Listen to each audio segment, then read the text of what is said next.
Oh,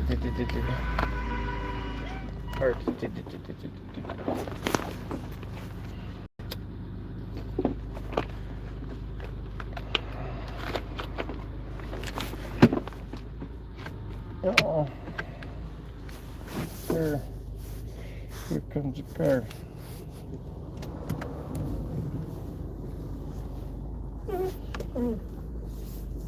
Everybody else coming to fuck on into me.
Transmission service urgent.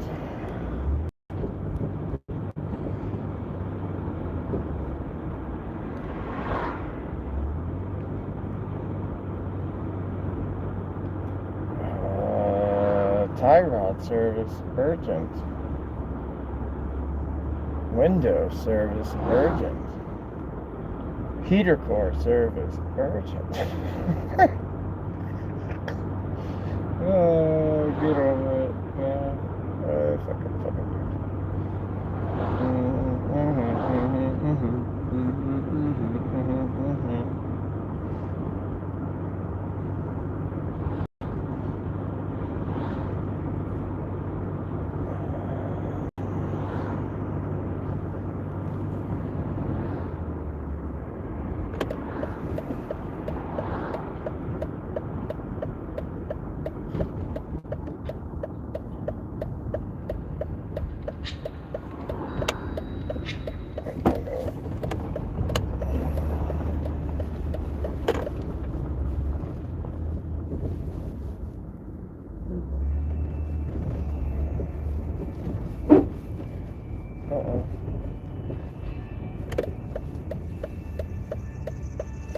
Shock service emergent. And urgent.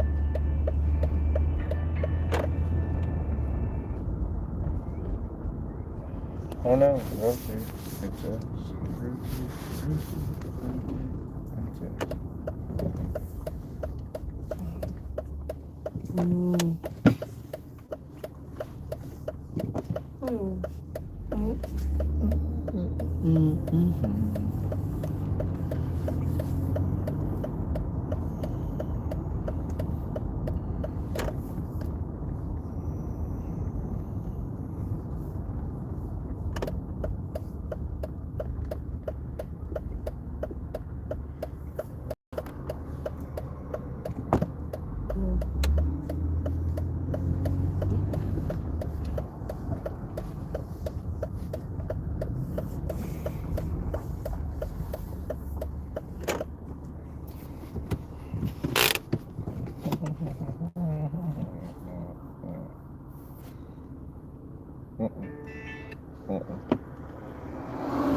Smell it? Yeah.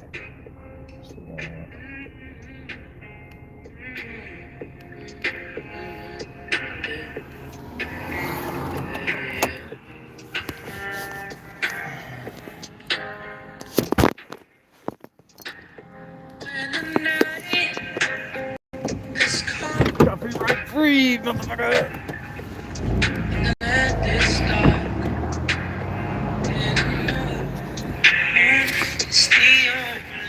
Enjoy the sky.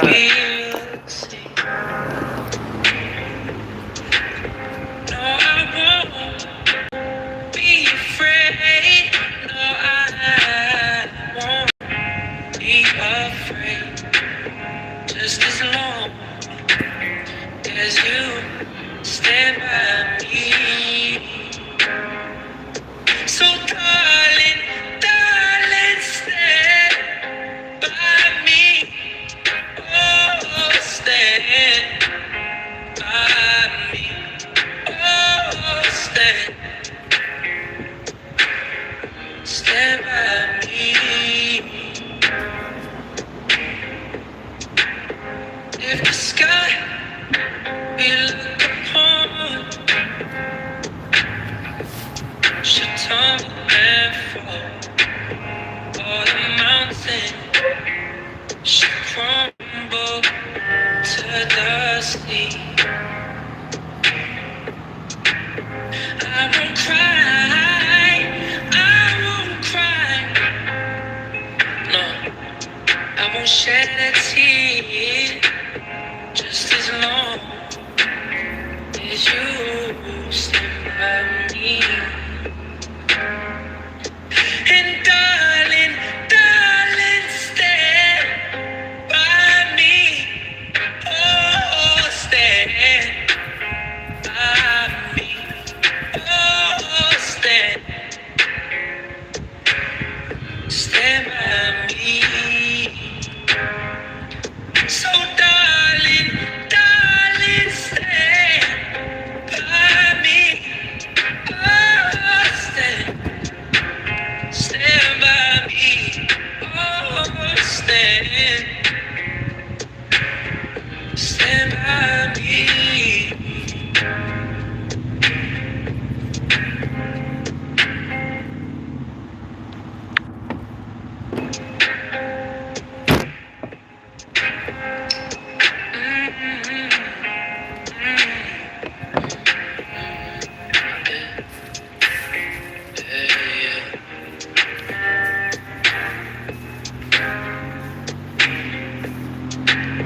When the night has come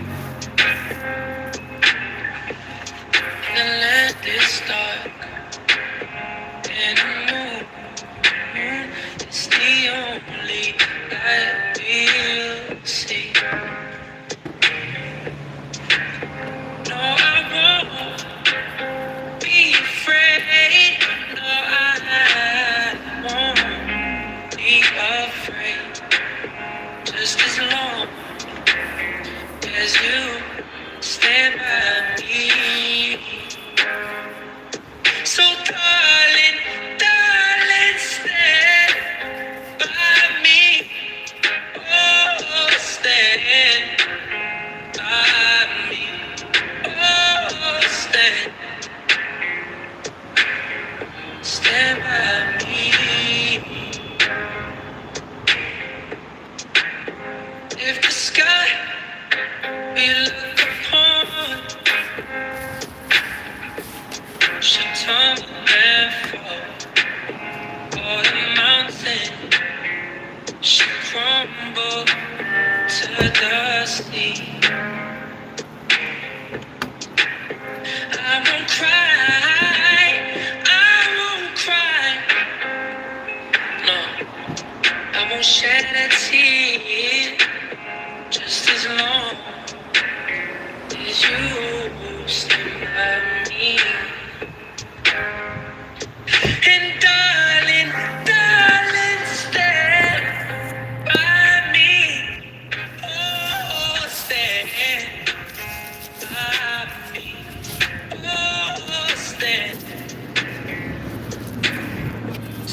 by me. So darling, darling, stand by me. Oh,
as you stand by me.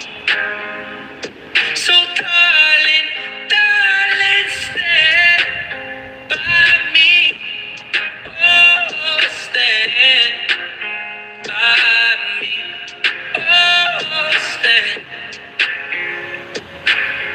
stand by me. If the sky we look upon should tumble and fall, or the mountain should crumble to dust, I won't cry, I won't cry, no, I won't shed a tear, just as long as you stand by me. And darling, darling, stand by me. Oh, stand by me. Oh, stand by me. So darling, darling, stand by me. Oh, stand by me. Oh, stand by me.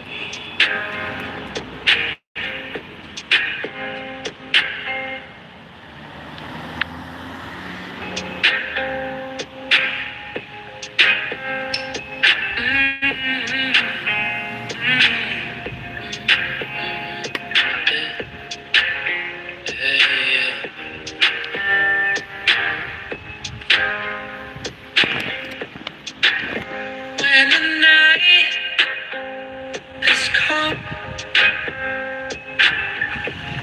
and the land is dark and the moon is the only light we'll see.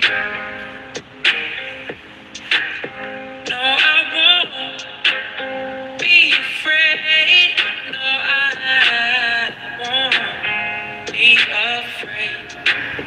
Just as long as you stand by me. So darling, darling, stand by me. Oh, stand by me. Oh, stand by me. If the sky we look upon should tumble and fall, or the mountain should crumble to dust, I won't cry, I won't cry, no, I won't shed a tear, just as long as you stand by me. And darling, darling, stand by me.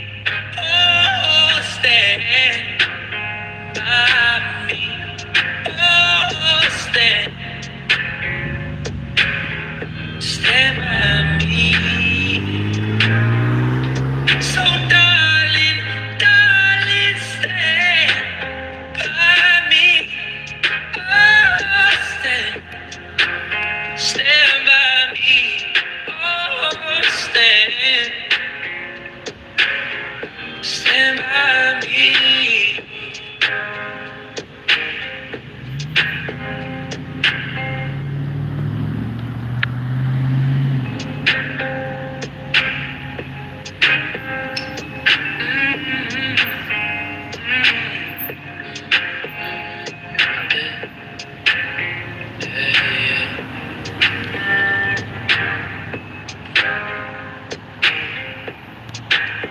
When the night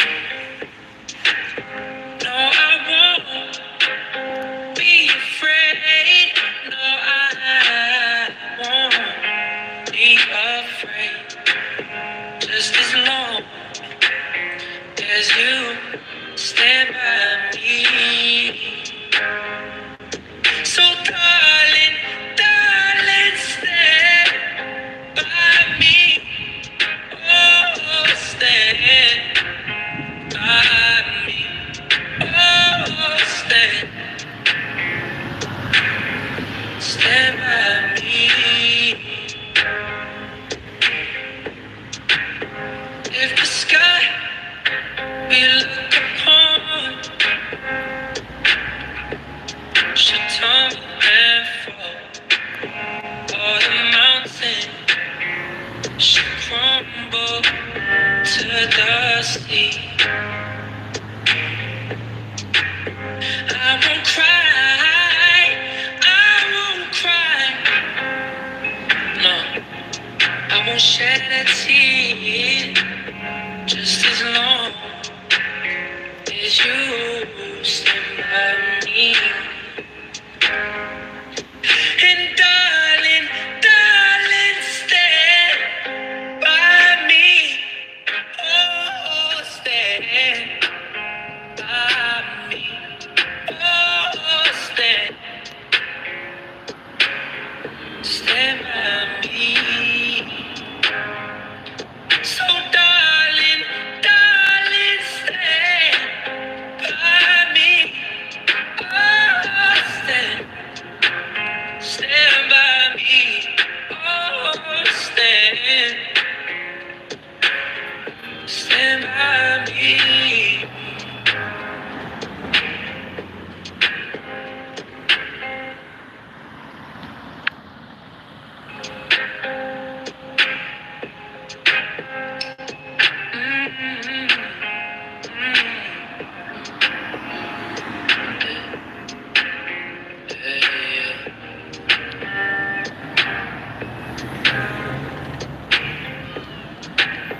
When the night has come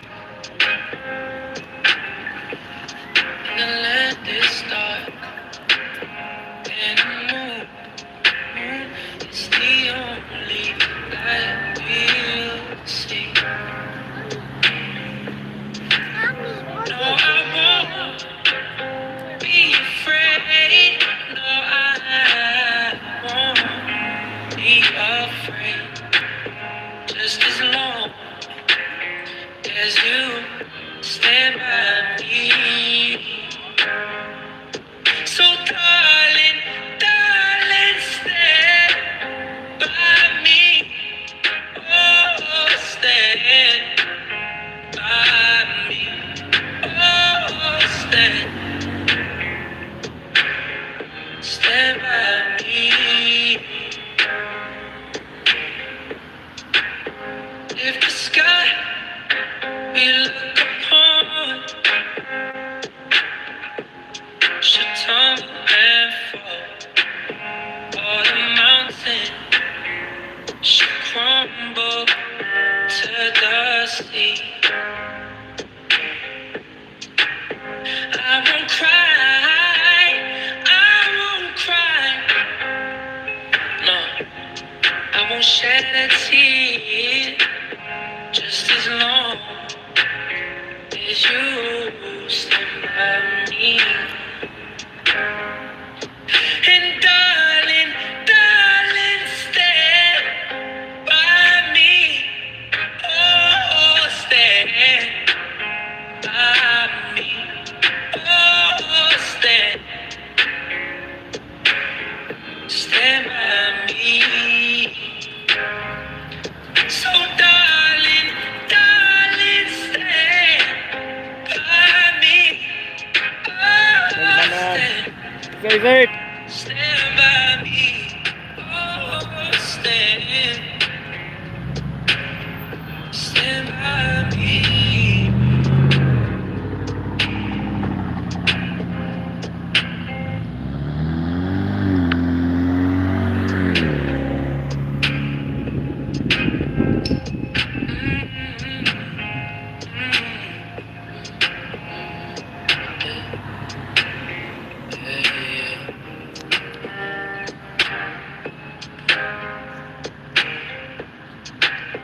When the night has come and the land is dark and the moon is the only light we'll see. No, I won't be afraid. No, I won't be afraid. Just as long as you stand by me. So darling, darling, stand by me. Oh, stand by me. Oh, stand by me. If the sky we look upon should tumble and fall, or the mountain should crumble to the sea, I won't cry, I won't cry, no, I won't shed a tear, just as long as you stand by me. And darling, darling, stand by me. Oh, stand by me. Oh, stand by me. So darling, darling, stand by me. Oh, stand by me. Oh, stand by me.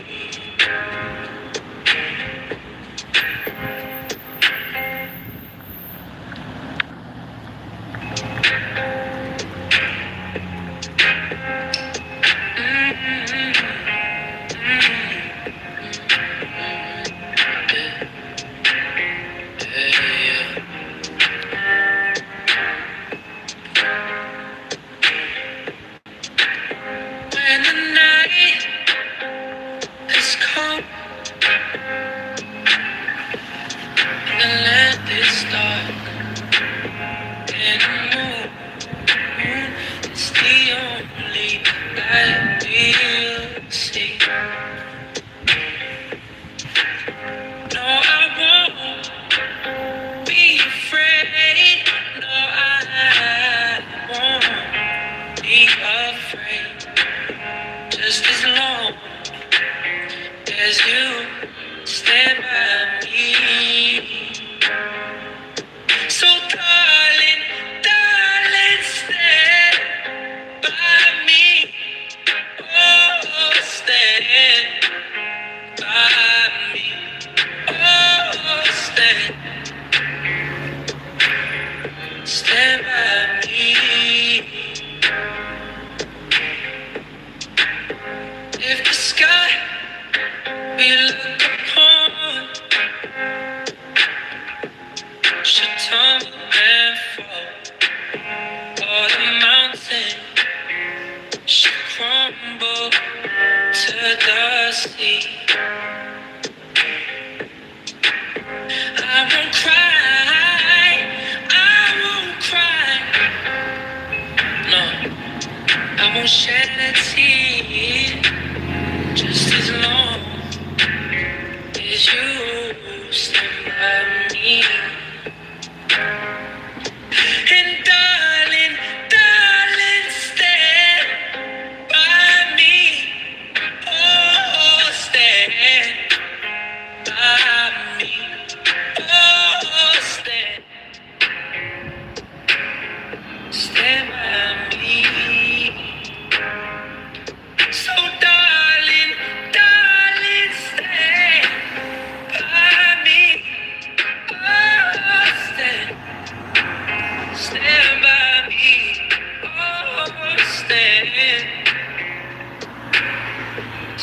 by me.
by me. If the sky we look upon should tumble and fall, or the mountain should crumble to dust. I won't cry, I won't cry, no, I won't shed a tear, just as long as you stand by me.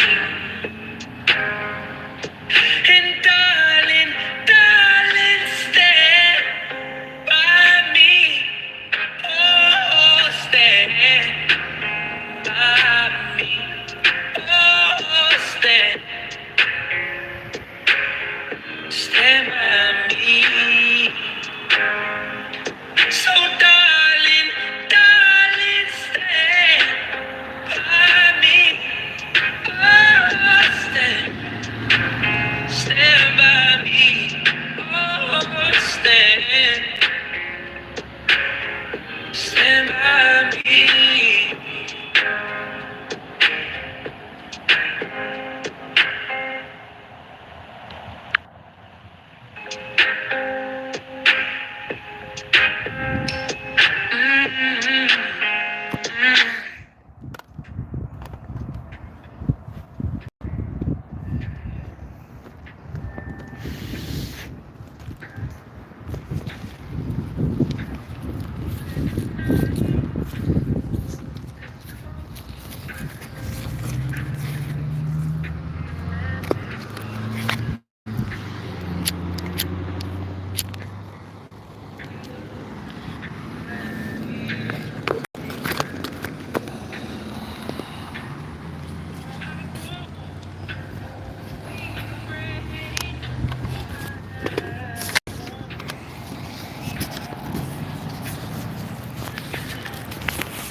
How are you?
Back tire's low.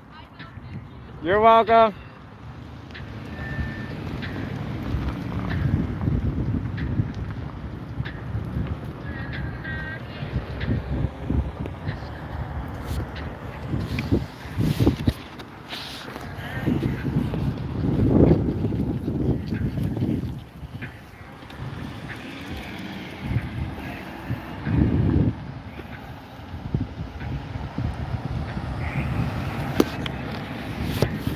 Ooh, it's brisk out here.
Let this person go by, and then I'll move.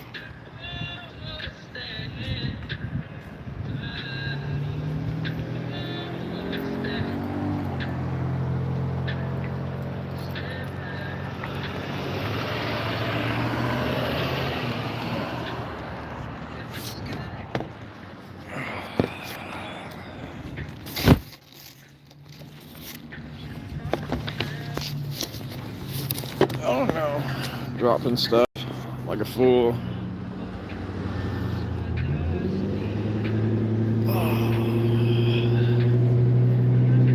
Wouldn't be out here if it was in anger. I'm angry or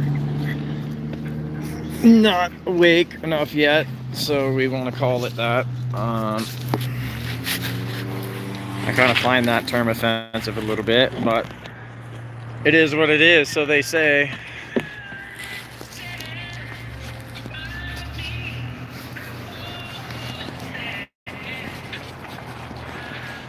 But he's not doing too well on the old stoppage at the white lines. I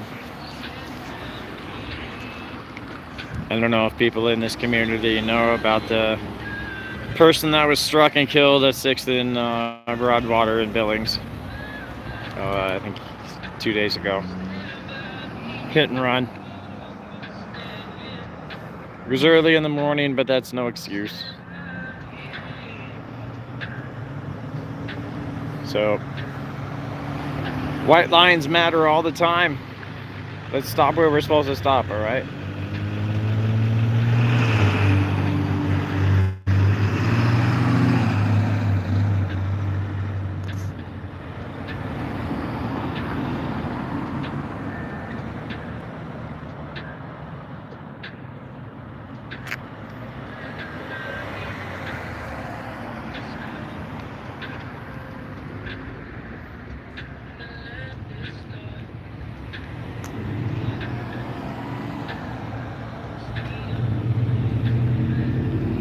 And that's not to say pedestrians are not at fault, all right? But do what you can to avoid the problem. Mitigate the situation before it happens.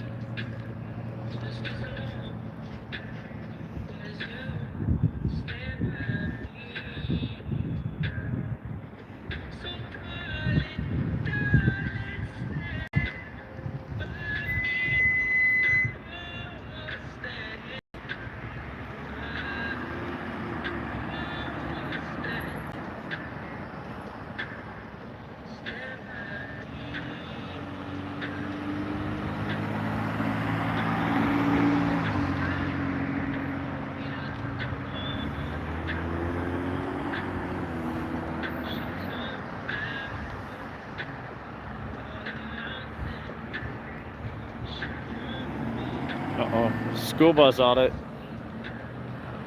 Speaking of, we had a bus hit a horse. Not quite sure the scenario behind that one. Good stop, number 1821. I'm not sure how that happened, but yeah, we had a school bus. Not like that, but I guess hit a bus or a horse.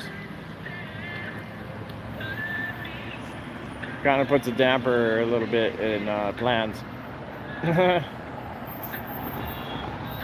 Nice ride. Oh, yeah. That's sweet.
5-ish. Good enough-ish. Squeakies, buddy.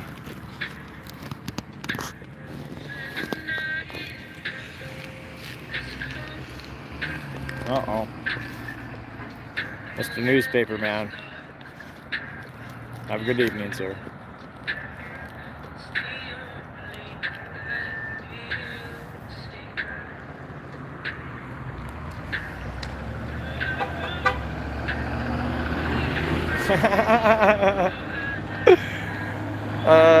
That's funny. It's children fucking just smiling and waving. That's hilarious.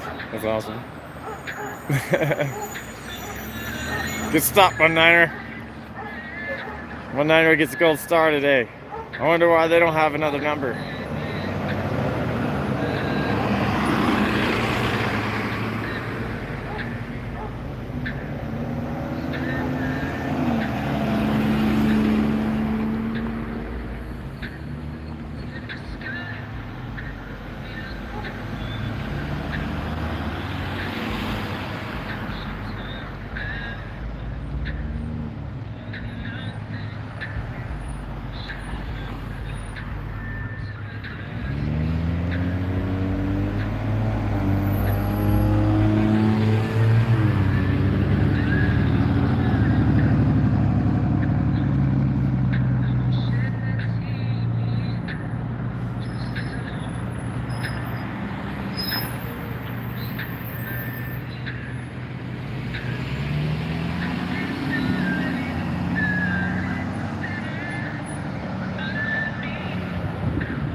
I won't feel my thumbs because it's so cold outside. Oh man. First frostbite of the year. It's always a doozy. After that, they get easier.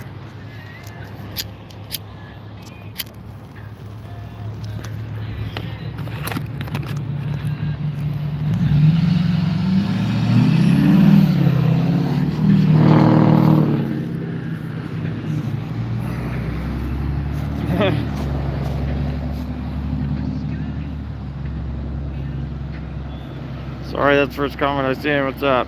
Sound mine. Vic. Great. Yeah, it should be the way everywhere. Pedestrians should have the right of way.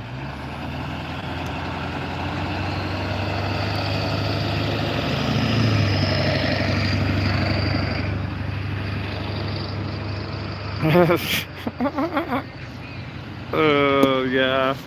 Yeah, blind spots the one in the vehicle, behind the driver's seat.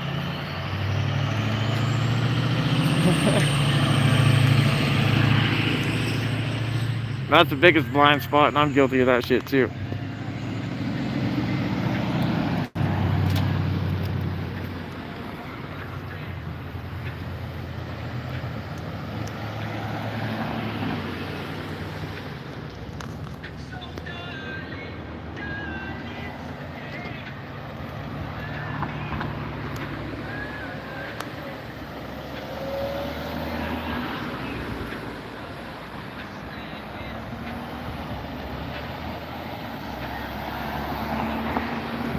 Don't worry, I got my arms. We're good.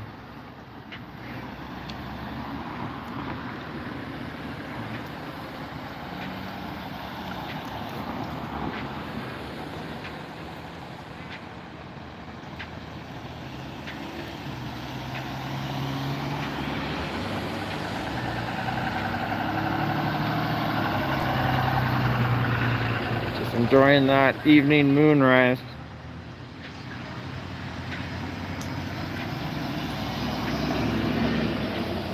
Kia! It's a nice looking Kia. Sounds like an electric.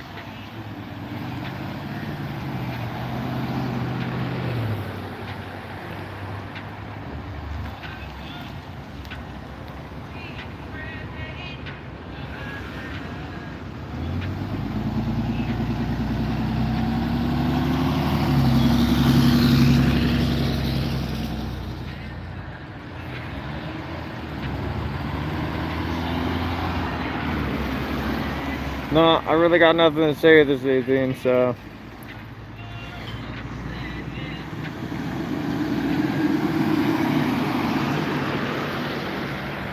It's pretty much just standing out here and letting at least my presence, because I don't have anything, presence, with a C, not with a TS. My belly ain't big enough to be Santa Claus. I ain't got no chimney tree. Chimney or a tree, I guess I should clarify my words and pronunciation. I don't want to sound like the house drinker or the public puker.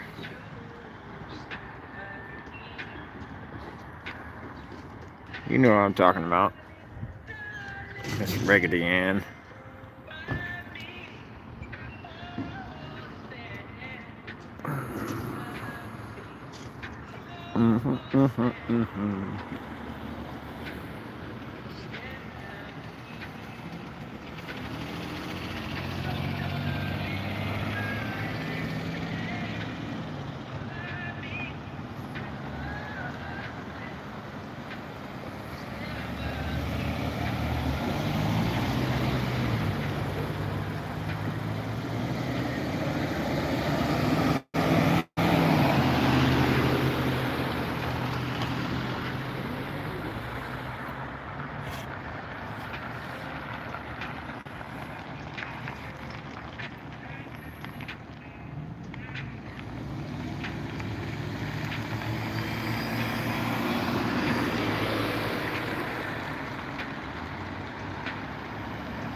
Alright, alright.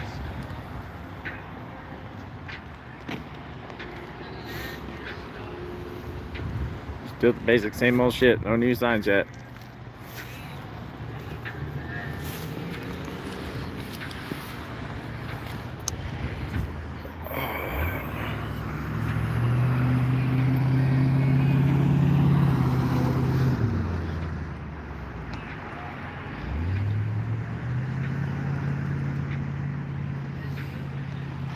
Can't tell if she's putting lipstick on or eating her chapstick.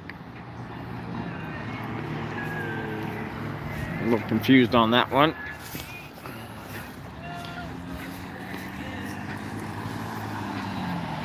What's up, Billy? How are you, man? Just hanging out. Not much to say right now. We're just holding post.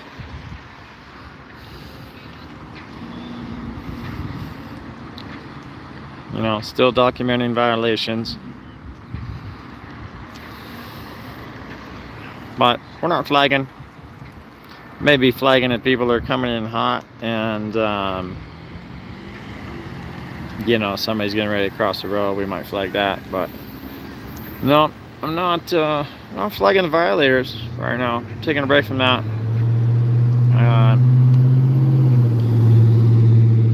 I figured the politicians are doing enough to increase tension among our civilians. So, ooh, ride it. Oh, good wheelie, brother. Good wheelie. I missed most of that. Too bad the sun is in the fucking way. That would have been cool to see. Man, next time, do that in front of me, buddy. Right here. Fucking wheelie that shit right into my face. That'll be a good action shot. No joke, seriously, my man. You gotta give me the heads up though. You gotta put a bell. Put a bell on your handlebars. And go ding, ding, ding. Ding, ding, ding. Ding, ding, ding. You gotta do 3 dings 3 times. Okay? You do 3 dings 3 times. I'm gonna know it's you. No one else will know. And then I'll start recording. Alright? 3 dings 3 times. Me and you, buddy. That's it. It's our secret code.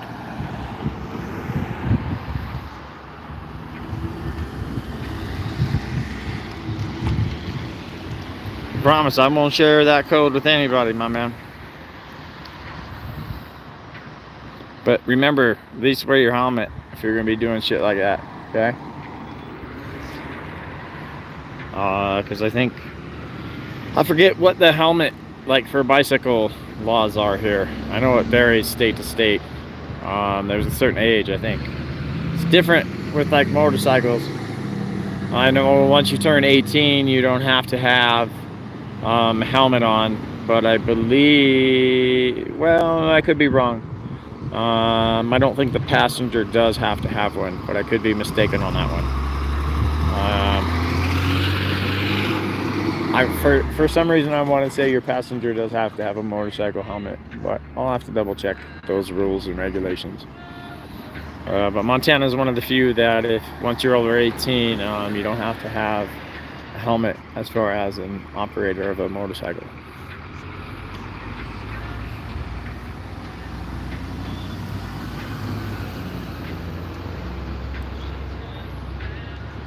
I can show you that, but I don't know if you want to really look into the sun a whole lot. It's kind of bright.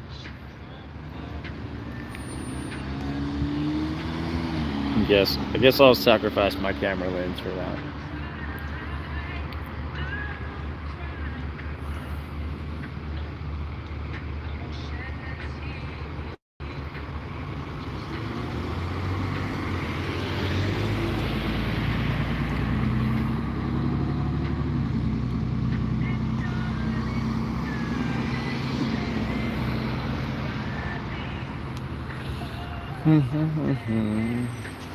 Bye.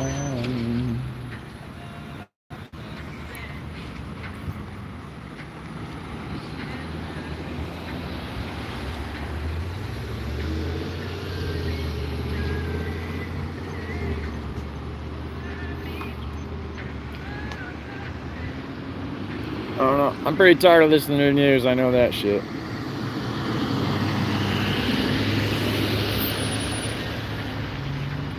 News is pretty stupid right now.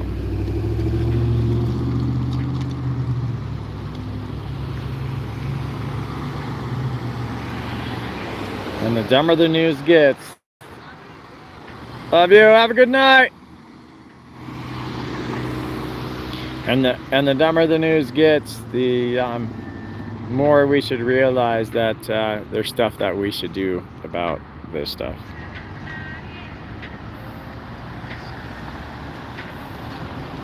Yeah, I don't know. I didn't. I was kind of 50-50 on the helmet thing. I mean, I don't think it needs to be a law per se. I mean, we're adults, right? Isn't that part of the freedom? You can choose to wear one if you want to or not. I do recommend it, for sure. I recommend it. I've wrecked my bikes to where I wish I had a helmet. You know what I mean? If I would have wrecked any other way, it could have been a lot worse, and I could have been laying there with a split head. So, because I did smack my head, so I got lucky in my case. You know, so it's my thing. All right. Yeah, and that's, you know, we can get into that sort of concept, right? Where when you register, you sign up and buy your machine and whatnot. And you have to get it tagged and everything, okay? So, like here, it's a no fault for insurance. So if you get, in our state, if you get in a wreck and if you don't have insurance, it doesn't matter if it's your fault or their fault, you're at fault. So that becomes a little bit problematic, right? So why don't we have something set up then? If it's going to be required to have insurance, then why don't you get that insurance when you tag and you license and register your shit, right? Can't we just make that a one-time fee, all part of that? Then we make sure everybody has it. So then there lies another issue too of the whole freedom and everything else. So, you know, where do we make these compromises with that? I mean, I get that if you get in a wreck and you hurt somebody, then you should be responsible for that care. And that's the whole idea behind insurance, right?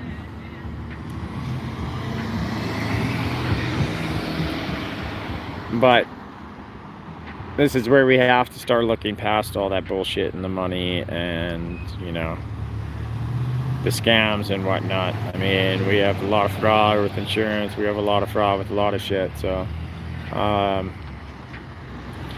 you know, I mean, yeah. One day in society, you know, there'll be no cash. There'll be no form of currency. Everybody will have everything they need and be happy.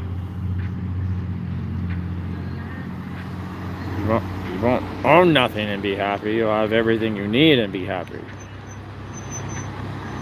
There's a big difference in that. You know, we don't own anything anyway, really, in the grand scheme of things. You know, you don't take it with you when you die.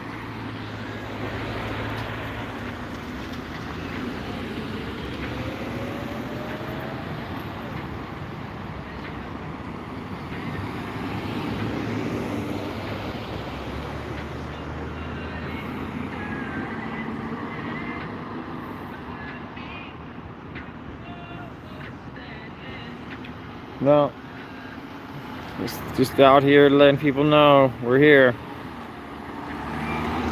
Some of us see, we're not afraid.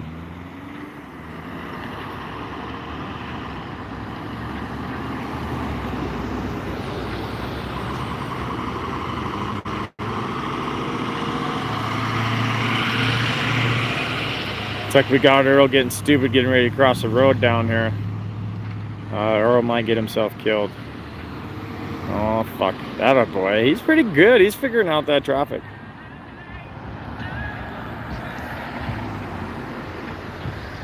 Yeah. Yeah, I get that. The 1400, that's a beast, man.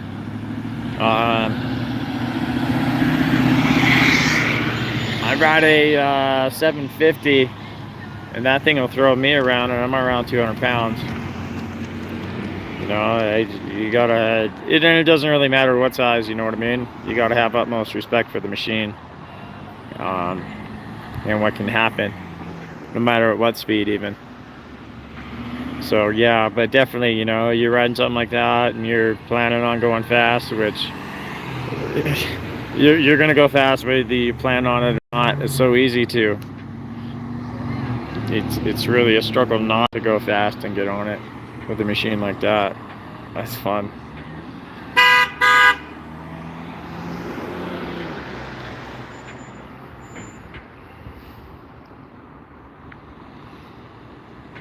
Yeah, it's interesting the perception of the 24-day fuel shortage with the diesel. You know, that's kind of like, I guess the best way one person put it was, you know, if production stops today, that's how many days of diesel we have left for the United States. So that in itself too is a little misleading also, because now what happens with rationing and prioritization of that fuel.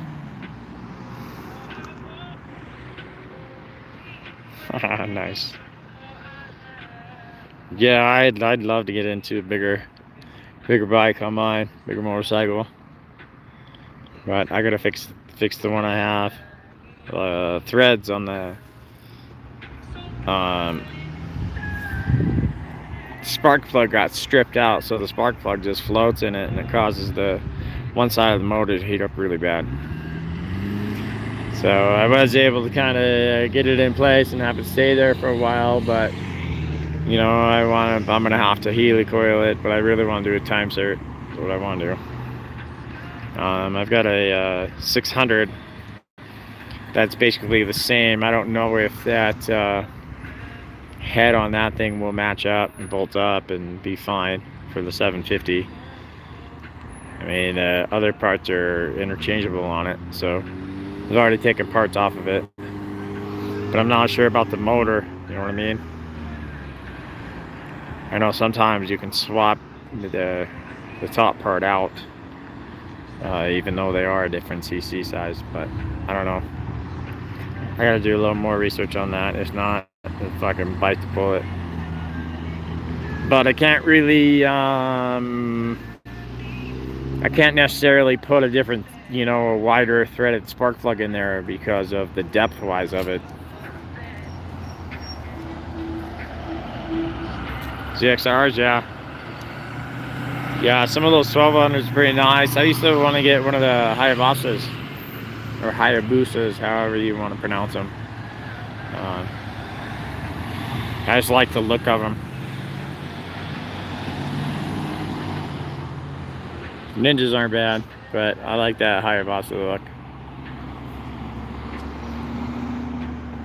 168. Oh yeah. Yeah, I don't know what that 750 is. I don't know. It's a second year fuel injection. I know that. Second gen. And the other one that I'm pulling parts off is one of the last, I think is a 96. It's a carb 600. So I really don't want to go pulling shit off of that fucking motor, being that it's a carb, you know. But yeah, to do the time search shit, I mean, either way I'm looking at it, I'm spending some money and a bunch of time to get it done right. After that, it's other little shit, you know, like the triple, I forget what you call it, steering rack, fucking handlebars all bent to shit. Yeah, because I was thinking about 90 something. But I wasn't thinking it was higher 90s. I'd figure it'd be lower 90s. Yeah, but that thing, it'll throw me off the back end if I pop that clutch just right. And I've had it lift up on me driving down the interstate and catch it. Yeah, there's some minor tweaks that I got to do to it. Because it's kind of, I don't know, I put new cables on it and shit, but it's still a little tweaky. As far as, you know, getting on the throttle and shit, it's not as responsive as I'd like it to be. So, you know, it's kind of, in a way, a little bit dangerous to that extent. You know, and I've messed with the tension on pullback and, you know, throttle. So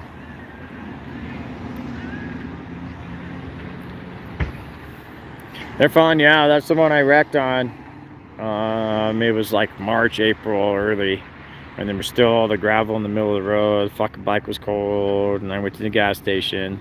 It's like, oh, it's, you know, it's a mile away. I don't need to gear up or any of that shit. Fucking turning left after the stop sign and shifted into second, and the clutch kind of slipped as I popped it, you know, and it just fucking threw that ass end around on me. And next thing I know, I'm bailing off that bike, and I did a roll and smacked my head, and that bike flipped at least once or twice. No one even going that fast. It's just one of those things, you know, take off a little quick and the angle and shifting gears and pop, boom. You know, and there's no coming out of that once that ass end swings so far. You know, a car is a little different. At least you can spin all the way around. You know, I mean, if I was good enough and proficient enough, I would have just done that in the bike. I would have kept that Brody that started going rather than just giving up on it. You know what I mean? Do the bike tricks. And that's where I kind of, after that, I started looking into stunting, and I want to build a cage for it. And learn how to do those stunt things. So, you know, if something like that ever happens again, then, you know, maybe I can mitigate that enough to where I don't put myself in too much physical danger. You know, I mean, fuck the bike. But I could have been seriously hurt.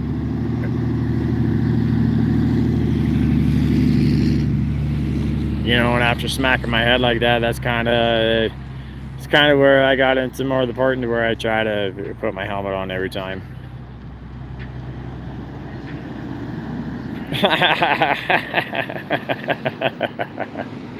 That's funny. Hilarious, man. No, so that's not here, my man.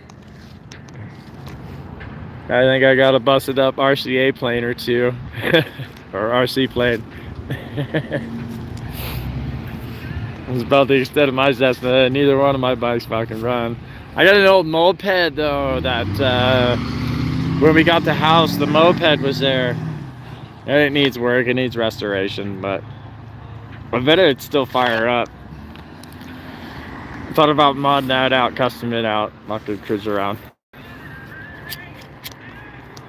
I've seen somebody here, I don't know, maybe a month ago had one.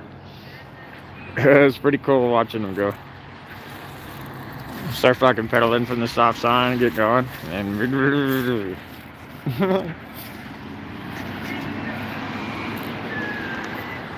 no, and I've got an old, the first motorcycle I had is I think it's a 77 Yamaha 350 Special. It sat, the guy I bought it from, it sat in his backyard for like, I don't know, 3 years, I think, 5 years, some stupid shit like that, a long time. And so had a guy do me a favor, and he cleaned out the tank for me once or twice, and still was flushing out rusty. Started getting better. I'd always have to push start. What a pain in the ass. And then eventually I took off from a light, and the fucking chain popped off, and split the casing, split wires. And so it's been sitting for years, probably 20 years maybe now. That thing's been sitting. So I don't know, back then I started looking to see, finding parts, and I only found one that I could even buy and get parts from, but I wasn't about to buy that for what they wanted and what shipping and everything would have cost. So I'm kind of wondering if I can, you know, I got into metal, ergy or whatever, when you melt metal. So I'm wondering if I could do a casting of it and just cast my own crankcase. Because I want to do that with foot pegs and the one on my motorcycle too, from busting it. And yeah, just, you know, splice the wires, do all that repair, because that was really the big thing, is it split. cracked the case wide open, dropped all the fluid, and split wires. So, you know, fix that and do all that, it'd be good together. Okay. Never heard of that. J3 Cub, huh? Is that like a, kind of like the old Jeeps or what? Not, like I said, I never heard of that. Piper J3 Cub, huh?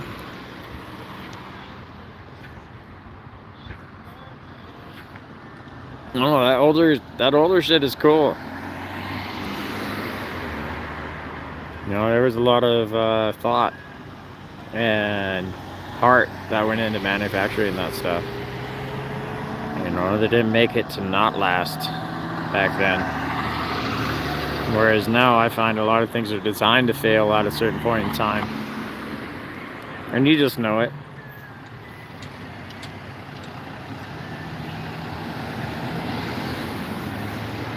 Sun's starting to go down, getting a little more traffic out here.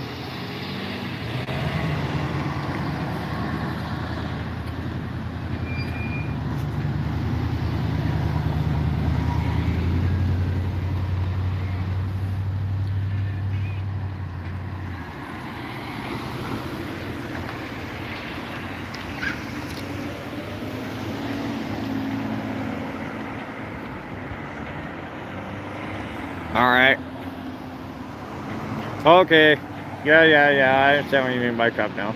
Yeah. I get it. I was thinking something else, but yeah, I get that now. Okay. Yeah, I don't know. I'll keep an eye around.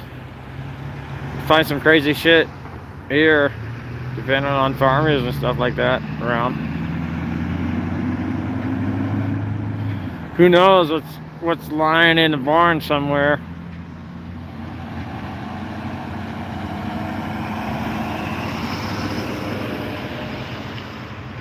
Yeah, I'd love to learn how to fly. That'd be fun as shit, man.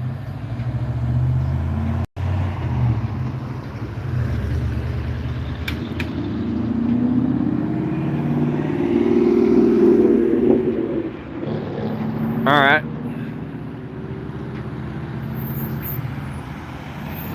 Alright, yeah, I'll keep an eye out. I'll look around a little bit. I got some time. That would be a cool project.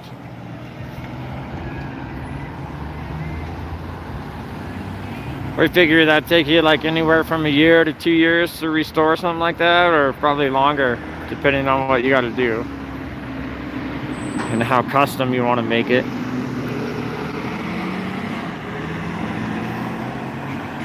Yeah, I know some of that stuff, getting in there and restore it, it takes a while to do it right. It's not just a 6-month thing.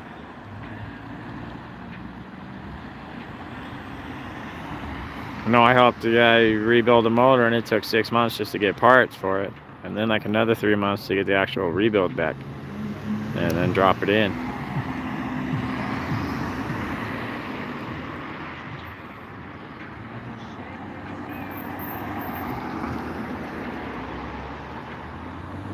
Three? All right.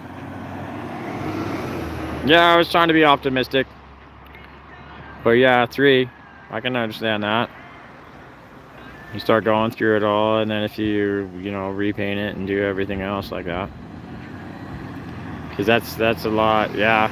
Oh fuck yeah, I can only imagine the money that it would cost to get in and do that, and your time if you're doing it just yourself. But yeah, that's I don't know, I mean, values on that, I don't know. I've never looked into values of planes and what those would be now.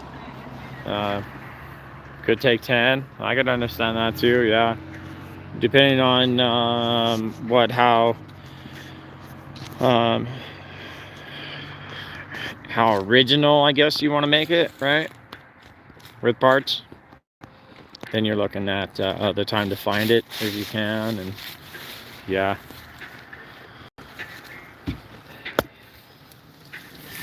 Oh, it's chilly. I think I'm gonna start putting shit away. I'm getting a little cold out here.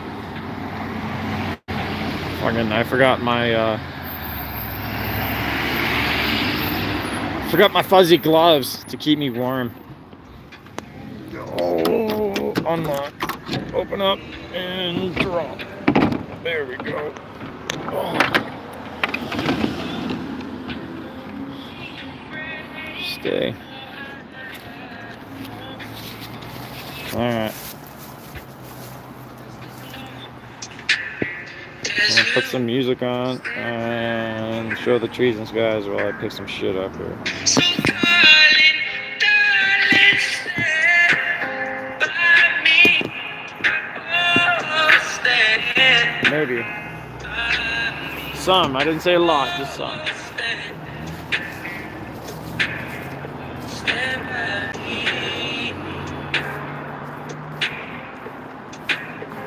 If the sky we look upon should tumble and fall, or the mountain should crumble to dust, I won't cry, I won't cry, no, I won't shed a tear, just as long as you stand by me.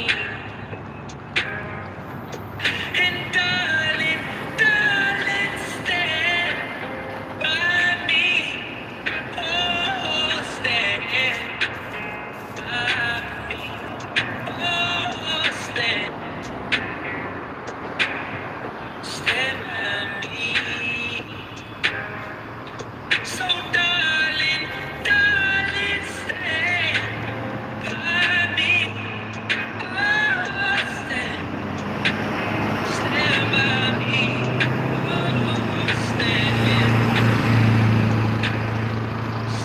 by me.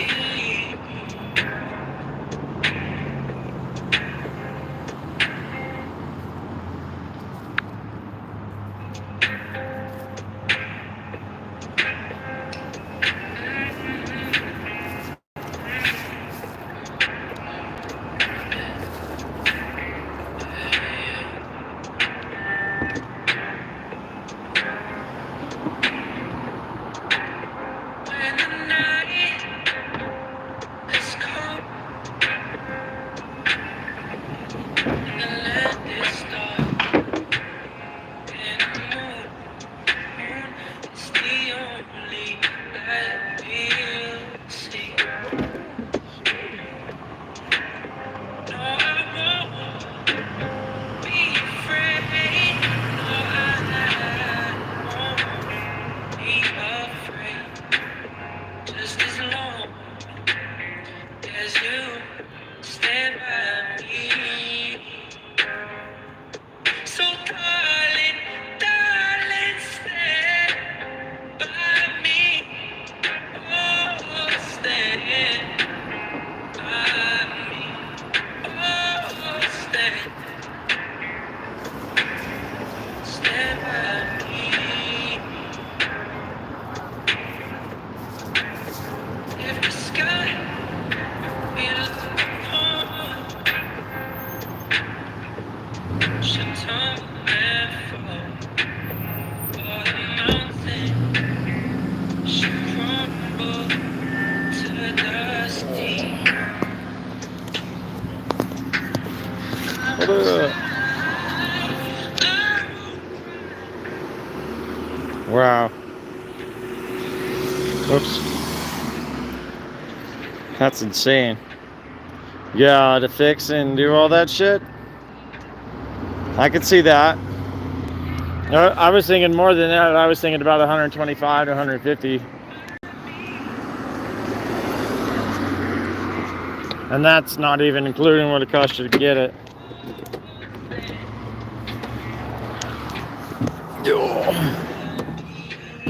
Fuck, I didn't bring any money. Damn it. Means I gotta go all the way to get some cash. All the way back to the gas station. I'm totally prepared. I am not very good functioning adult if I didn't bring any money with me to get something to drink after I was done with this shit. I'm irresponsible. I'm sorry. I let myself down. Yeah, the money, man. Hey, Brenda. The money for that. Anything, really. That's a big problem I have with fixing some of my stuff up that I have. You know, I mean, you look for some of the older, cheaper stuff, but then you spend the money when it's all said and done. You know, but then there's the assurance of knowing that, hey, I fixed this, I fixed that, I know this isn't going to break, especially when it comes to airplanes. That's the last thing I want to do is worry about a fucking pulley going out while I'm in the middle of the air. Because it was a stupid thing I didn't want to spend an extra, you know, 100, 200 bucks on.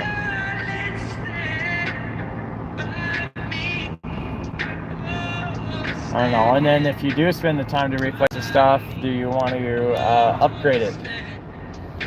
You know, like I've got a 94 and I wound up, because of the platform that the vehicle is, I wound up upgrading the drivetrain a little bit in it. So to me it was worth it. Yeah, I like flying, but I hate being up in the air, you know what I mean? Like standing on a roof, I just can't stand it, but I love flying. Did that affect you a lot then when all the fucking restrictions and shit happened? I mean, did you have to pay attention to that? I know some of the, I guess more private flights, you know, I mean, if you fly yourself, whatnot. Right now I just got done being at the park. I am getting some cash, gonna go back down to the gas station, get some drink, and then come back and probably wind up just fucking playing guitar and watching TV and passing out. PIC, what's that? Nothing, you don't have to deal with any of that bullshit. That's good.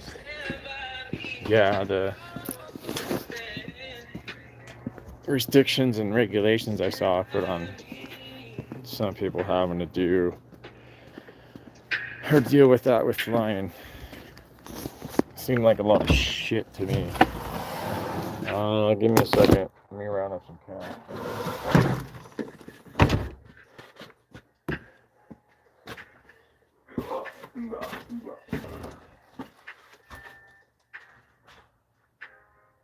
Where the fuck did I throw it?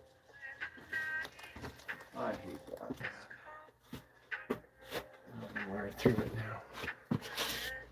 I don't care about money, so I just throw fucking cash and wallet around, and now I have no idea where it's at.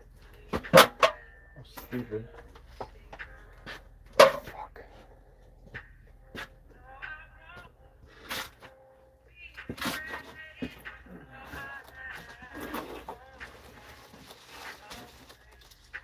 Where have you gone, my Dickie? There you are.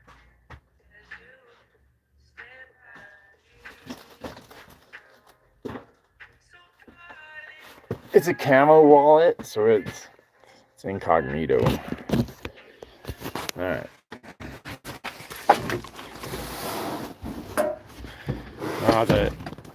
The flying thing's interesting, especially the restoration of it. You know, I like a lot of the older equipment.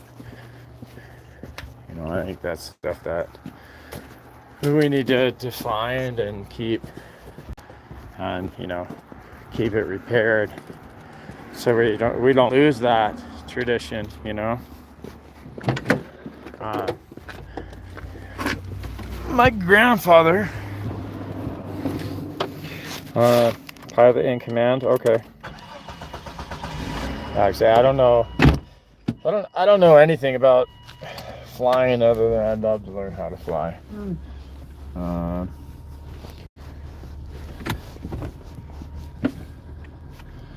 You know, I know there's certain. Oh man, all these people coming down this road. It's a pain in the ass.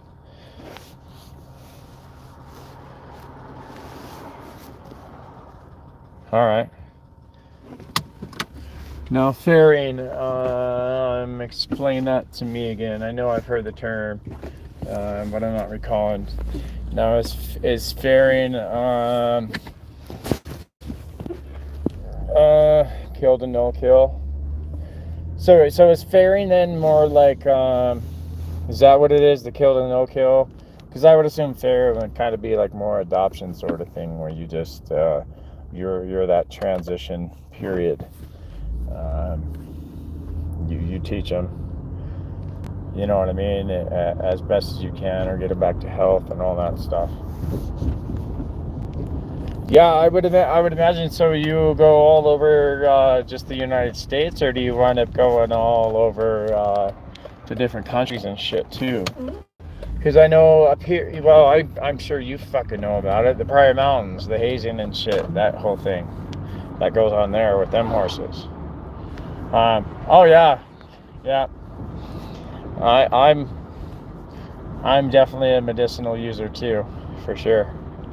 And prove me wrong, because I've got the physical receipts for that one. So, but yeah, no, that would be awesome to do that shit, man. I'm sure it's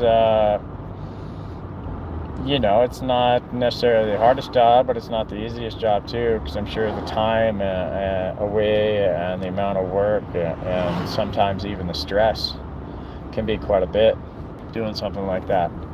But the rewards, though, to know what you did, man, that's fucking awesome. Yeah, I don't know, I'm really I don't want to say indifferent, but I'm not so much on the side of what they do with the horses in the Prairie Mountains when they go through and they round them up and sell them off and shit. I've been up there. That's a cool place. Hold on a second. Let me park before I look at any more comments and shit.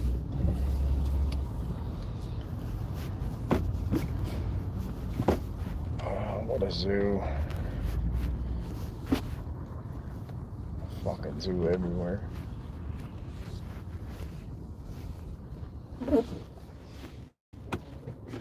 It'd be like that ostrich that gets out and runs around the fucking highway.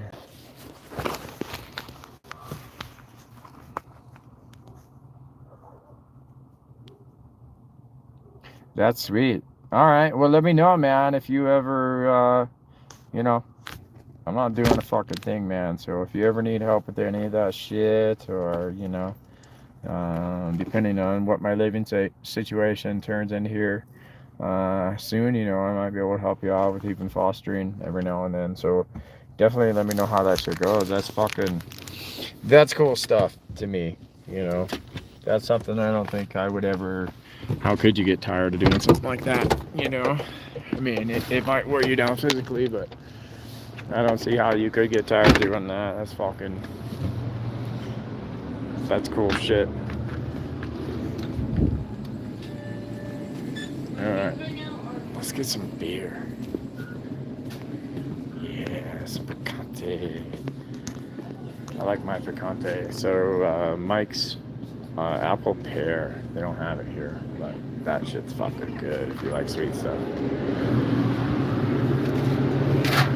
But I like my Bud Picante.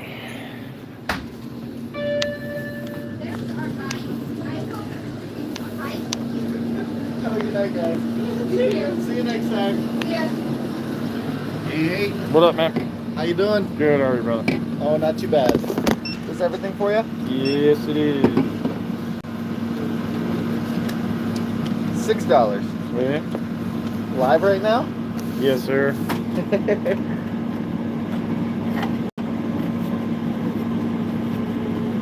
That I am. $14 back for you, man. Thanks, brother. You have a good night. You too, man. See you next time. Yes, sir.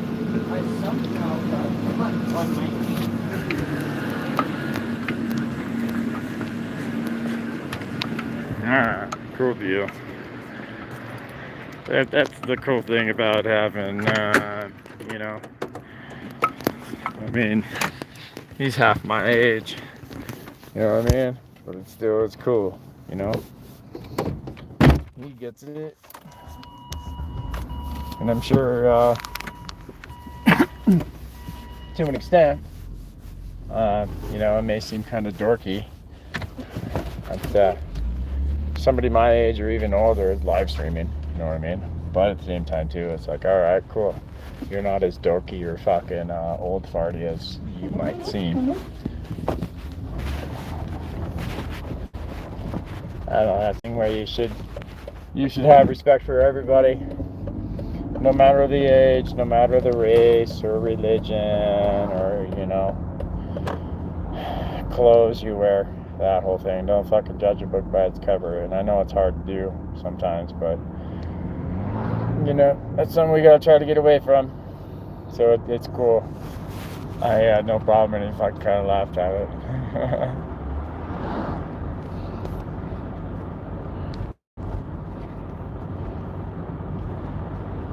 No, they're not.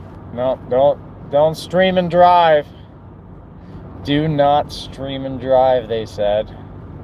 It's worse than texting and driving.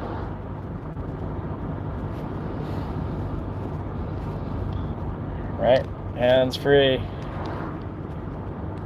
That's our policy. Or hands down, or phone down, some hands up, some stupid shit. I don't know. Phone down, hands up, don't shoot. Give me a minute or two here and I'll be back and I'll get some more comments. I don't know. Peppery chili funkin' today again. So I don't know how much more of this warm weather we're gonna have. We were supposed to have upwards to half an inch or some shit. Skiff of fucking snow, a couple inches. They were supposed to get like almost half a foot in Red Lodge. I don't know what they got.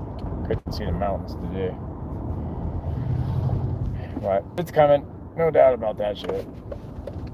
And I have noticed that there are quite a few plants that didn't get to finish their cycle at all this year. They started to, and they just didn't fucking finish. Let me turn this off, and then I'm done in here. People are gonna rob my car. They can rob my car. Go for it. You ain't getting shit worth anything.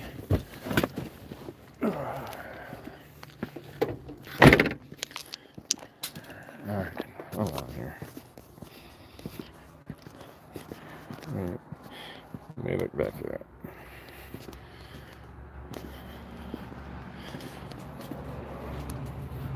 that. You go, Jack.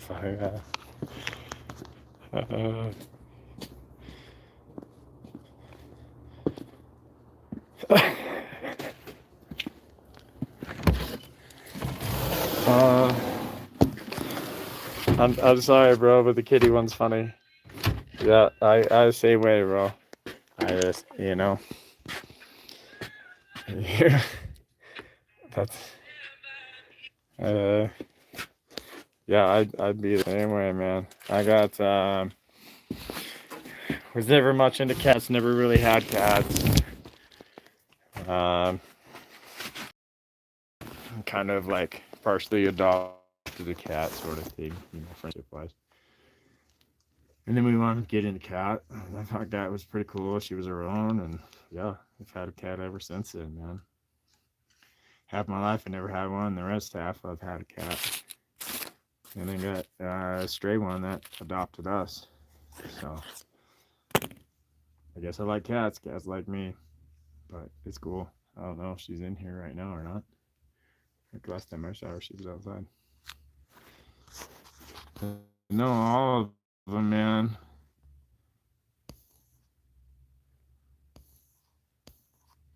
Let me go back here. I missed a couple comments here.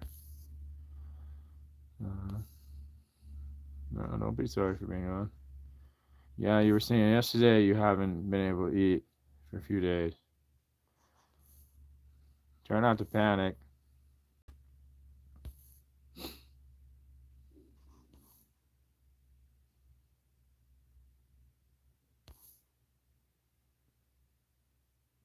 Yeah. Yeah, that's screwy that doctors now can fire patients. That's I remember hearing about that a little while back, and it never really got any accreditation towards that. I've heard that. Um, so if you know, let me put it this way: if you know how to fix yourself, are there alternatives that you can get a hold of? You know what I mean? Like, let me put it this way. For example, I know that most pharmaceuticals are derived from plants, right? They synthesize them and do all that. So is there a way that whatever medicine it is that you need, that you can look into the alternative resources and acquire that, and maybe go that route? Or, I know that you run into that bridge of, because your doctor has ostracized you from all the other doctors in healthcare, that you're not going to be able to get prescriptions. So, that might be something too, where I know my grandpa did it for a while. He had diabetes, and so he would get his medicine from Canada because it was so much cheaper. And some people go down to Mexico to get dental work done. So something like that. Look into that and see if you have that capability, or if you can find. You might be able to find some doctors that or somebody that knows a doctor that will do it basically like pro bono ish, so like for free sort of thing, and under the table, under the radar, because it's too long not to eat. It's way too fucking long not to eat. Um, yeah, I mean, really, more than a day or two is too long to eat. So I you hope you can get that taken care of. Um, Let me go back and look because these comments aren't popping up for me. Um,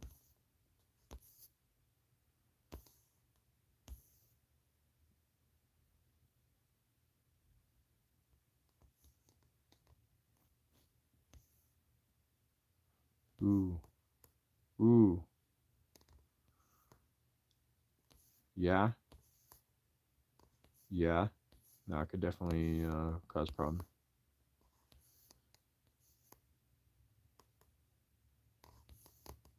Yeah, if you, um, I know we have a lot of natives here that depending on what tribe you're from, they can go a lot of places.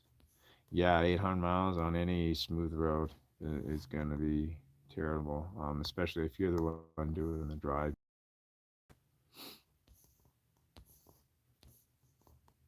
Thank you. Thank you. And I really hope you get that taken care of, because I know what it's like to have back problems. And it does. It messes with you. It messes with your breathing, depending on where it's at. All right, Dakota Sioux. Okay. We have a lot of crow where I'm at up here, in Montana. And then we have, there's some Blackfeet, and we have a little bit of Cheyenne, more in the southern Montana part. And then I'm trying to remember what's up in Northwest, though, near Browning. Um, oh, I can't remember, because then you start mixing with some of the Canadian tribes and stuff up there. So yeah, if you have the capability to go to your reservation, definitely go after that and see what you can find. Because yeah, I'm sure. All right, awesome. Yeah, I went to school here in Billings too for a while. I went to West for a couple years, and then I wound up graduating at Central.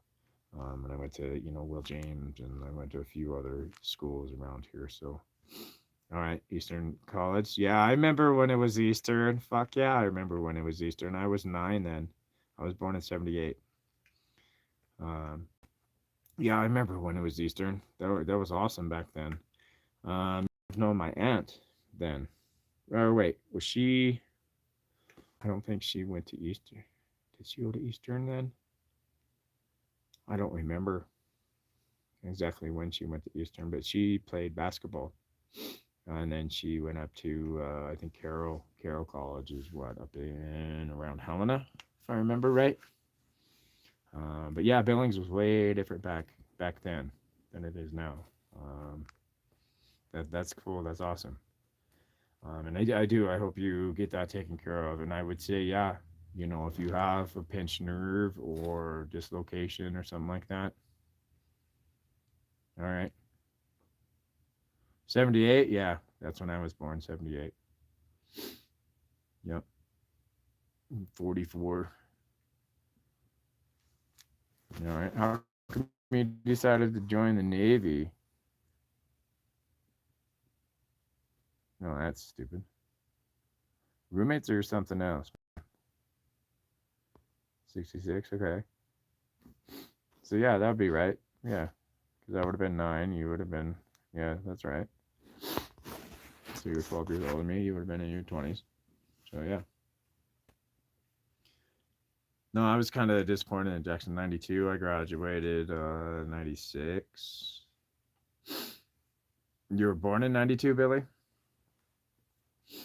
All right, so you're 14, so you're about 30 then? Or is that when you graduated? Okay. All right. Yeah, see, they would have never let me join the military. Growing up, I kind of wanted to, but I was born with club foot, so there's no way they would ever let me in. And I had felt bad for a buddy in high school. He wanted nothing to do but go fucking graduate at 92. Okay, so you're 4 years older than me then, because I graduated in 96. He wanted nothing to do but to join the Marines, and I think it was the third time they finally told him don't ever apply again. So I don't know what he wound up doing, because that's all they wanted to do. That's all they cared about, you know. And his family was from over in Europe. 3 years early, nice. All right. So fuck, you're not much older than me then. That's sweet. Oh yeah. I wish I would have. Yeah, the reservations around here on, say, with Billy graduating 3 years early. I wish I would have worked a little harder in school to graduate a little earlier. But same age, okay. Yeah, the reservation. Oh no, I just dropped a pack of smokes and water. Good thing I didn't open it yet. So the reservation here, I don't know. It's a little different, because I spent summers down on at Yellowtail down there. Yeah, definitely use the healthcare for all it's worth. It sucks that you're gonna have to sell land for cash. Homeschooled, yeah, I wanted to homeschool my children, but you know how that goes. Lot of dedication to homeschool. I don't know. I think that's something we should move more towards. I don't know how they do it. Like on the reservations, it's different because, well, where I spent time down on Fort Smith, you have Hardin, St. X, Fort Smith, Lodge Grass is part of that, but it's very different depending on where you're at, because you have the big dam that's up there, and then you have the business and everybody that's bought land right next to the river, and then you have right off the road in certain spots, you're right on the reservation. So I don't know, it's different. And you see how you have the people come in. Really, I love fucking Teton Mountains. I guess you see such a difference, driving down there. I saw a lot of the changes growing up, because I spent a lot of summers down there after baseball. Would rock the river and float the river and go hang up on the big dam and whatnot. So you see, okay. I know there's it used to be, I think, over, is it St. Pius? Or not St. Pius, but over at St. X. I forget what that school is over there. But you see the changes of how you get these like lodges and stuff that would move in because you get all these rich fishermen from all over the world come and spend all this money to go fly fishing, and everybody that's around um, doesn't have shit. Their fucking places are trash, so they're not getting any of this money or funding. And I don't know if some of it is part of them don't care to improve their place, but after, I don't know if you guys ever heard about it, but we had that big huge windstorm that came through and caused a big pile up near Hardin. This was it the spring in March, April, some stupid shit. Um, and shit is still just laying all over the fucking place. I just, you know, and you get into a big deal with the whole BIA being in control and that all that shit. I mean, it's kind of disappointing because you see the shit that goes on like up in Browning with how many people disappear and stuff on the reservations. It's almost like a safe haven for people to do bad shit in a way. And it should be the complete fucking opposite, really. I don't know. I don't have any hatred towards the natives. I do feel bad for them, but I don't too at the same time because you know some of them do choose to be the way they are now, and I understand with the influence of the white man and our food diet and how it's messed them up and whatnot. I get all that biological shit, but I still see a lot of them too that they don't care. They don't care about their heritage. I mean, wanting to preserve it, and some of them do. You know, they have the what do they call it, Custer Days or some stupid shit where they do the reenactment. Um, you know, yeah, it's gonna be in your back. You can't catch your breath. Um, okay.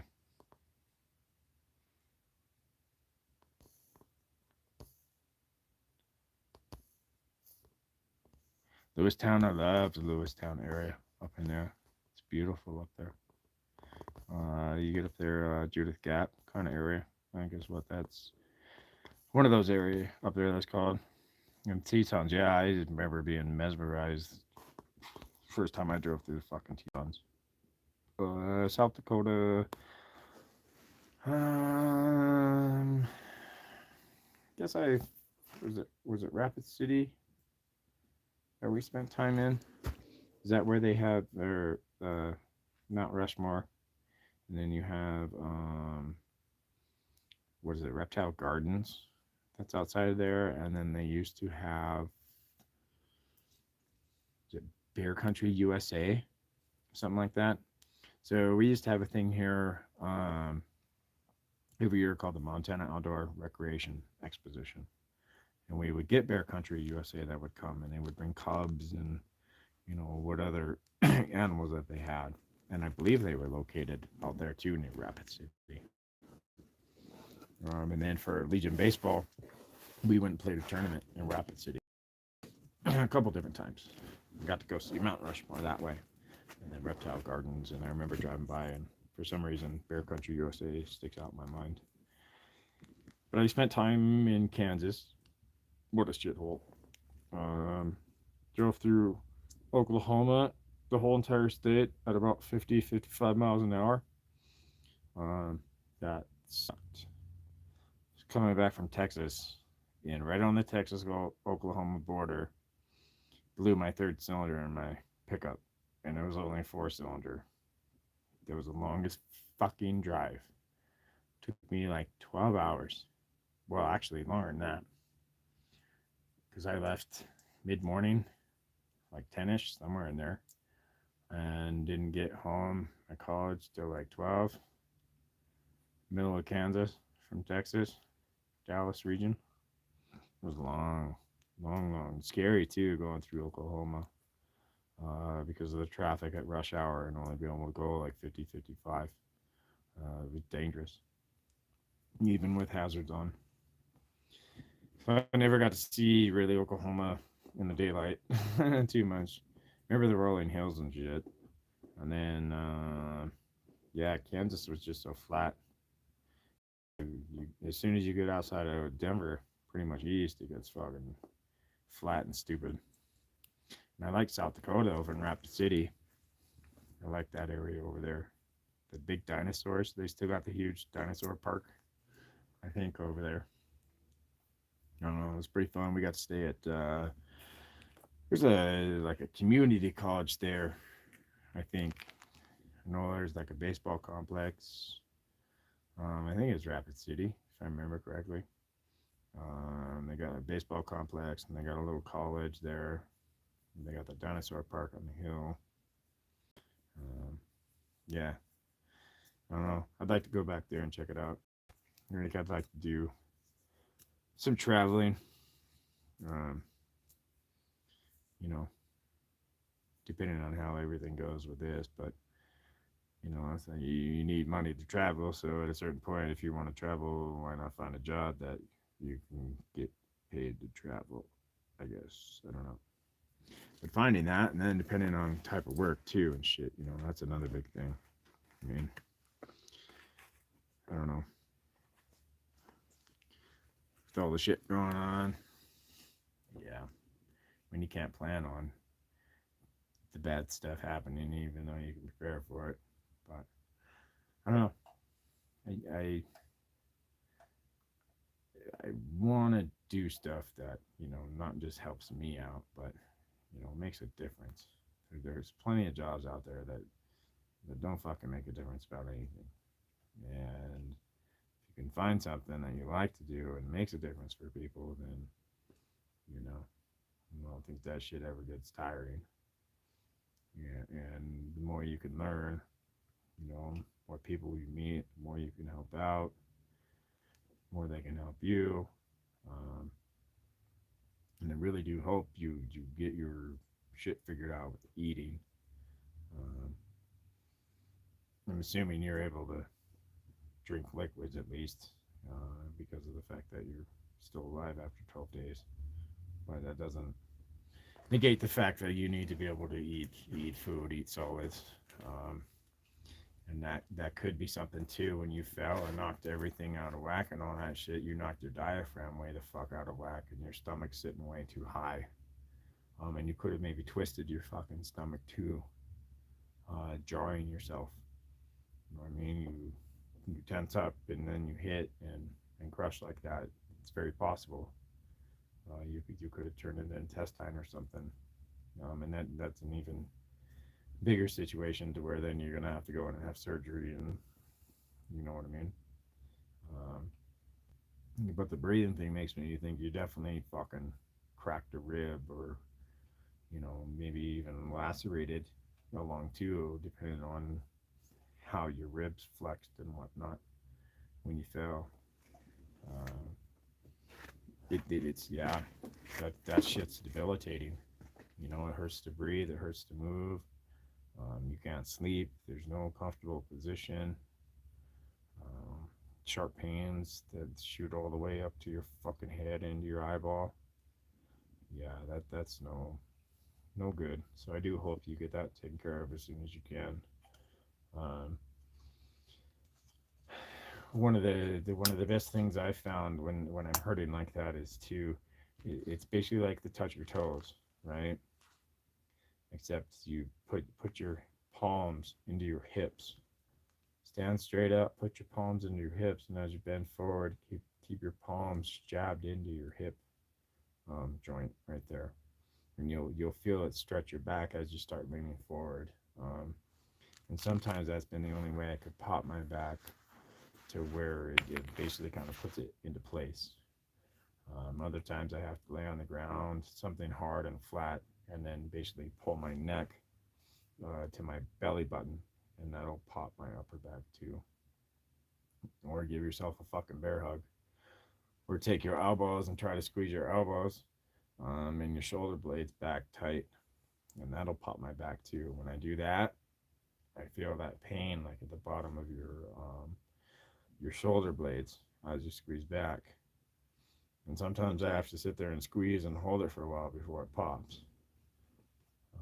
But yeah, that pain, yeah, deep breaths hurt. So I bet, yeah, that's really shitty. Doctors, I think overall, there's still going to be good doctors that care and will do anything to help you out. But it seems like overall, if they can't figure it out right away and prescribe you something right away, they don't want to help you the way that needs to be helped. And it's bullshit. I don't know. I don't know what to do. I don't know what to say towards that. That sucks. I don't want to. You hear people, somebody passes away or their dog gets run over, and oh, I'm sorry, I'm sorry. That's what everybody says. That what we say it just because it's a nice thing to do and the common thing to do. I mean, yeah, it does suck, and we are sorry, but what can we do to help out and make it right? I mean, things like that, we shouldn't have to say sorry, um, because it seems like a lot of people say sorry and then don't give a fuck. If you don't care, don't say sorry. If you care, there's really no reason to say sorry. What can you do to help out, in my opinion? You know, I don't know. I'm stupid like that in a way. I have a hard time saying sorry when you know somebody says their grandma passed. That yeah, how are you? I mean, I don't know. It might come off as rude and being a dick and not caring, but I don't know. I don't know how to explain that sort of thought and feeling towards that sort of stuff. It's not that I don't care, but it is very frustrating, and I am sorry that doctors don't fucking help out because that's shitty. That's what they signed up for. You know what I mean? They should be looking and exhausting all possibilities and resources that they can to try to help you out before they say, nope, I'm sorry, I don't know what to do. You're going to have to go see somebody else rather than fucking ostracizing you. And basically telling you they don't want to treat you, so you are forced to go to the reservation and seek help that way. And hopefully the doctors there would, I don't know what you facility you call it, you know what I mean? Um, but hopefully the native doctors there will be able to help you and be willing to help you. I don't know how that works with all that stuff. Because I know some of the friends that I've had, yeah, they'll go certain shit, yeah, they'll go and they'll drive the extra hour, 2 hours, or whatever it takes to see a doctor on the reservation, which is kind of stupid. I really still don't like that term reservation either. Reserving. Just like, I don't know. Fucking, it's dumb. And I don't know. I don't know how it is on in other states with the reservations. Because the natives get a bad rap. Because here are you. It's here's the big thing. So you have Billings, you have Lockwood, and right there at Lockwood you have the interstate goes south to Hardin, which takes you towards the reservation. But you can also take the old Hardin Road, which you can go to Pryor. Which, if you go to Pryor, you can take the old Bolson Trail and cut through towards Pryor Mountains that way. But basically, all around that is all reservation. And so the big joke, but not so much of a joke, is we have a fair amount of auto thefts here in Billings. Well, if your car gets stolen and you can't find it, go check the res. Because what they'll do is they'll jack the cars, they'll take it over to Pryor Creek, and they'll dump it somewhere over there along the res. They'll take what they want off of it and fucking leave it.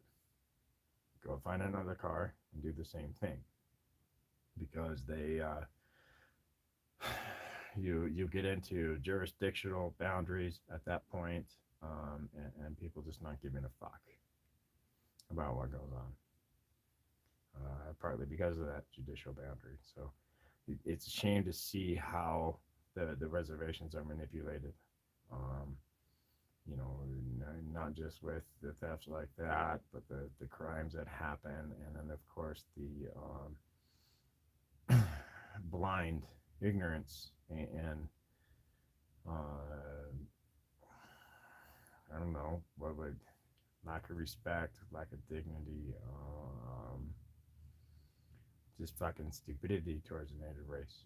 I guess I don't know. I mean, I'm not doing the whole the white man forgives, forgive me for treating natives bad. Let's give reparations and all that. That has nothing to do with all that shit. We're beyond the reparations and all that for any fucking race. Uh, we can't. Not that we can't forget about it, but we can't keep bringing that shit up and then expect people to pay for stuff that we had nothing to do with. And you still see that sort of mindset pushed, I guess. I don't know how bad it is now because I don't spend a lot of time down there anymore, but to me, that hasn't really disappeared. That sort of mindset and blind judging a book by its cover, sort of thing. It's stupid. I mean, I remember playing. I love playing basketball games and love playing football and whatever else against Hardin. I think that was the only native team that we played because we were too far away from any of the other reservations to play, so we'd always play Hardin. But I always loved playing them because they played. You know what I mean? They played, and you were always intimidated because you always knew that they could kick your ass, depending on the day. So the spirit is there, but just like everybody else, we need the education there too, and we need the love there and the support there. Um, just like everybody else, it doesn't matter. Um, you know what I mean? So yeah, I really hope that the doctors there will get you taken care of and get you straightened out as soon as possible, and really hope you don't have to sell too much of your land, um, because that's so valuable now. And once you get rid of it, to get any of that back is going to be so tough, that you may never get it back. I mean, as much as I would love land, really at this point, my only option is to win the fucking lottery or find a job to where I'm making millions of dollars because it costs so much, especially for where I would love to buy land at.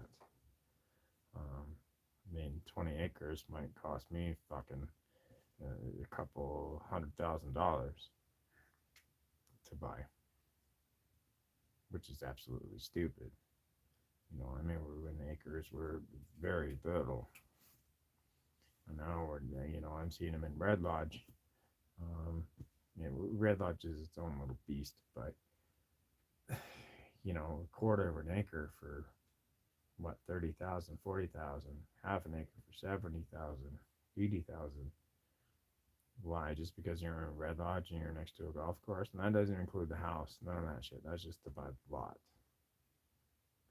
So now by the time you build a house and everything else, dude, what are you going to be into it? Fucking almost $1 million. And Red Lodge is the only, I'm pretty sure it's still this way, the only town in Montana that has sales tax. There is no sales tax in Montana, except for Red Lodge, because there's so much tourism that goes through there, because you have the, what is that called? The Beartooth Scenic Highway. We always call it the Switchbacks, is what it was called. And yeah, there were a few people that died holding that. That's a beautiful drive, especially if you ever do the Switchbacks in Red Lodge. You drive to the top where you can get up on top there. Get up there in the morning and watch the sun come up. That is, it's an amazing experience. They have a pull out up there where you can keep driving way up high. But if you like riding motorcycles, that's a fucking wonderful, beautiful ride. Um, going down's a little sketch. Going up fun as fuck.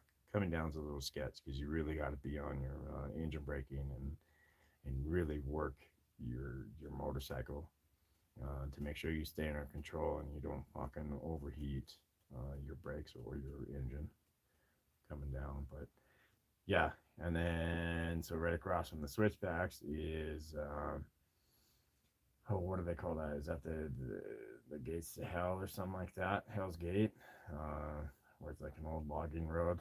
You go way up on top onto the plateau. You can't drive on the plateau anymore, but you can drive up there. I've never done that. That's one I do want to do. Um, yeah, you get up on top of Silver Run Plateau, I think is what that is, and that goes for quite a few miles. And that's a big, used to be a huge like migration area for elk. And then there's Silver Run Reserve or Plateau Reserve or something like that, just as you come out of Red Lodge.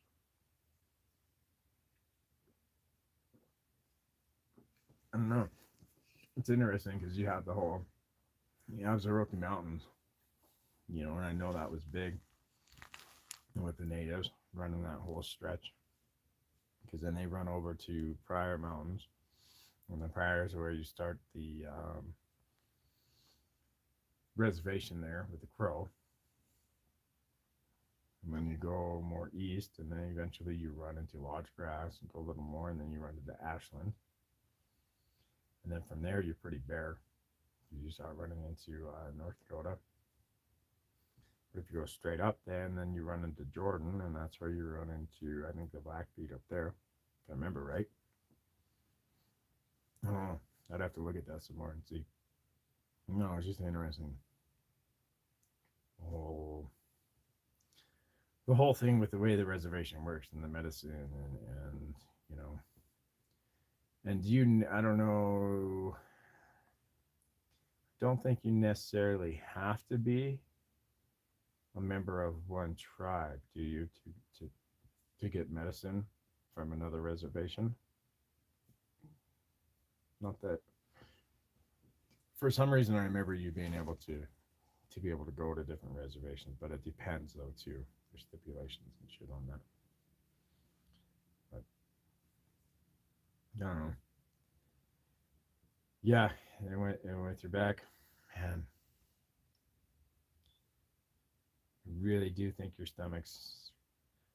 diaphragm's out of place. I think it's very, very possible you could have pinched something or turned in an intestine or something. But my biggest guess would be your diaphragm's way out of whack, and I don't know. So I don't know if this would help you or not. Our physical trainer when I was in baseball used to do a thing called setting your stomach. He worked for the Seahawks, and before every football practice and every game, he would set their stomach.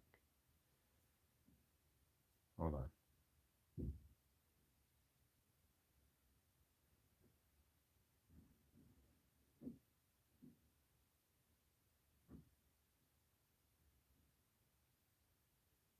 Here's some noise.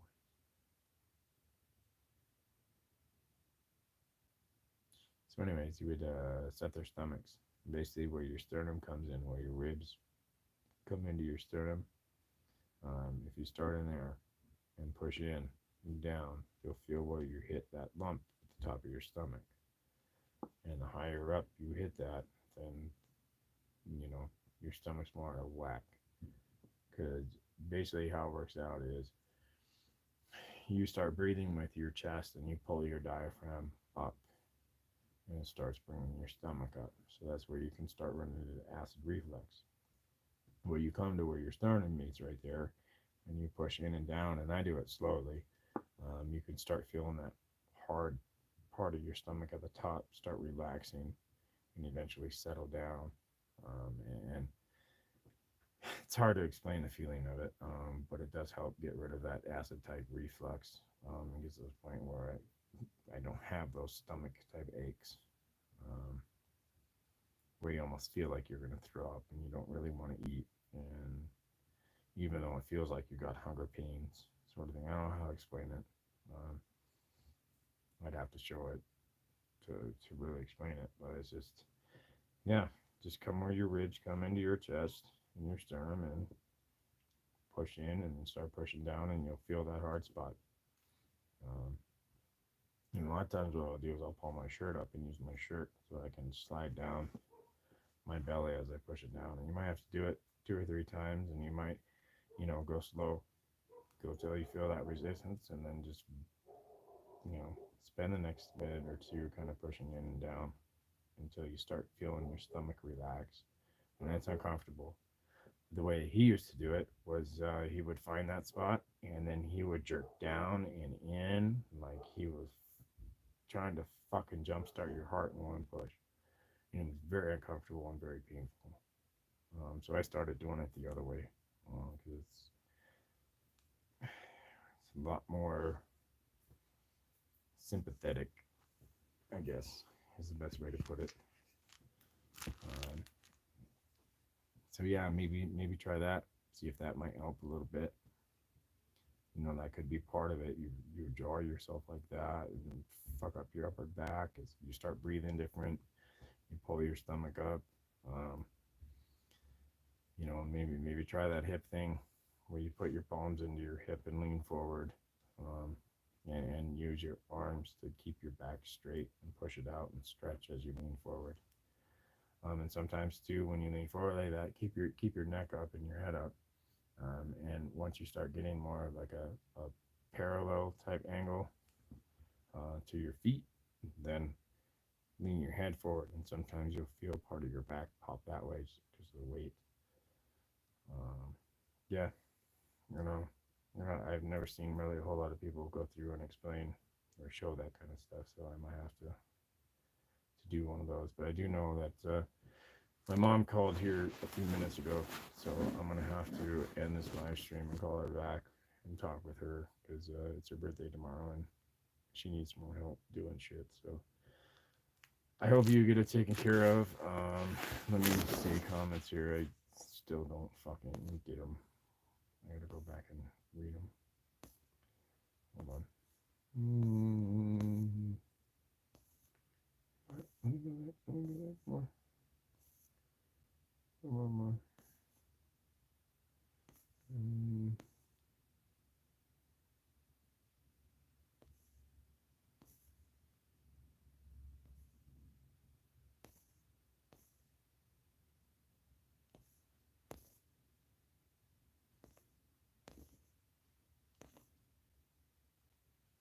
All right, Drop City, cool. All right.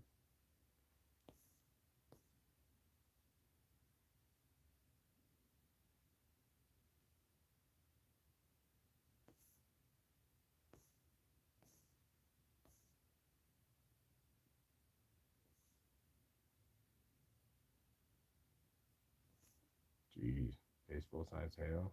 Fuck, that sucks.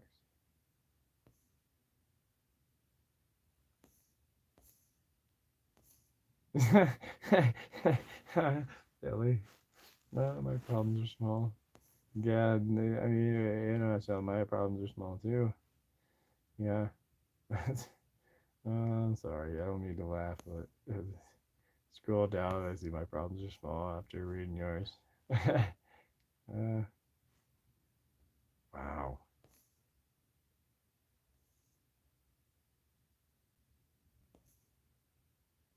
That's so dumb.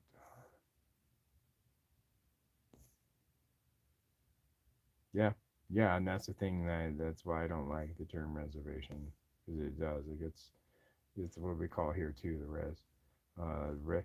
So like so 22 is Hardin. Um, I think it's Hardin, Bighorn County. Is that what it is? So 22 plates, we call them res plates. And then you see a shitty car, we call them fucking res runners. Yeah, it's stupid because it is. They do. They want you locked into a reservation, one place. It's basically an open fucking this quarantine camp, whatever, concentration camp for the most part. Oh, yeah, yeah, oh yeah,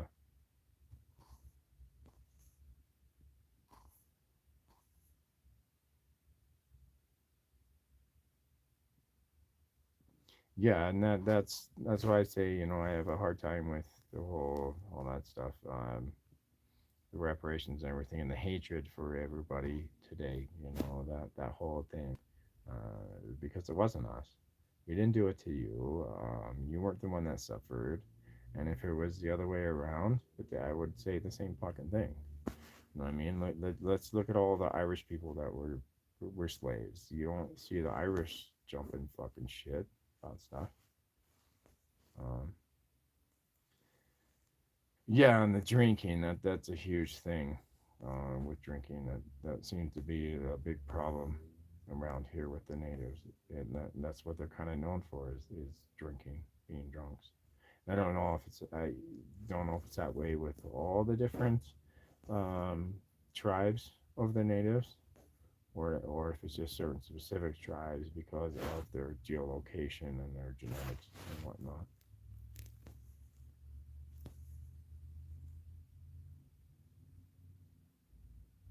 Right? Okay, that's what I was thinking. That's what I was told. One of my friends, shortly after um, college and stuff, when we were hanging out, he's native, and that was kind of what he was telling me with it. Is that you could pretty much, for the most part, go to different tribes, but it depend on them. And I think that was another thing too. Yeah, that he had to be registered with his tribe, and I forget what other little shit too, because there was. I mean, I've gotten along with quite a few different people that have actually dealt with, you know, dealing with the reservations. I guess, however that bullshit works out. So really, is it? I'm assuming yeah, because the Teton is kind of like so six plates here, Bozeman area. Um, you get them rich, stupid fucks, the Big Sky area. Bridget Bowl, Big Sky, all them ones that screw it up for everybody else with the hunting and their stupid little Vale College or Vale ski resort type shit.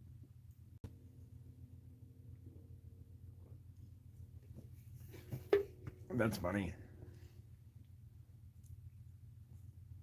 I don't know. I thought the Tetons are beautiful. But I'd love to check out the Tetons more than what I have. I've only driven through there a couple times.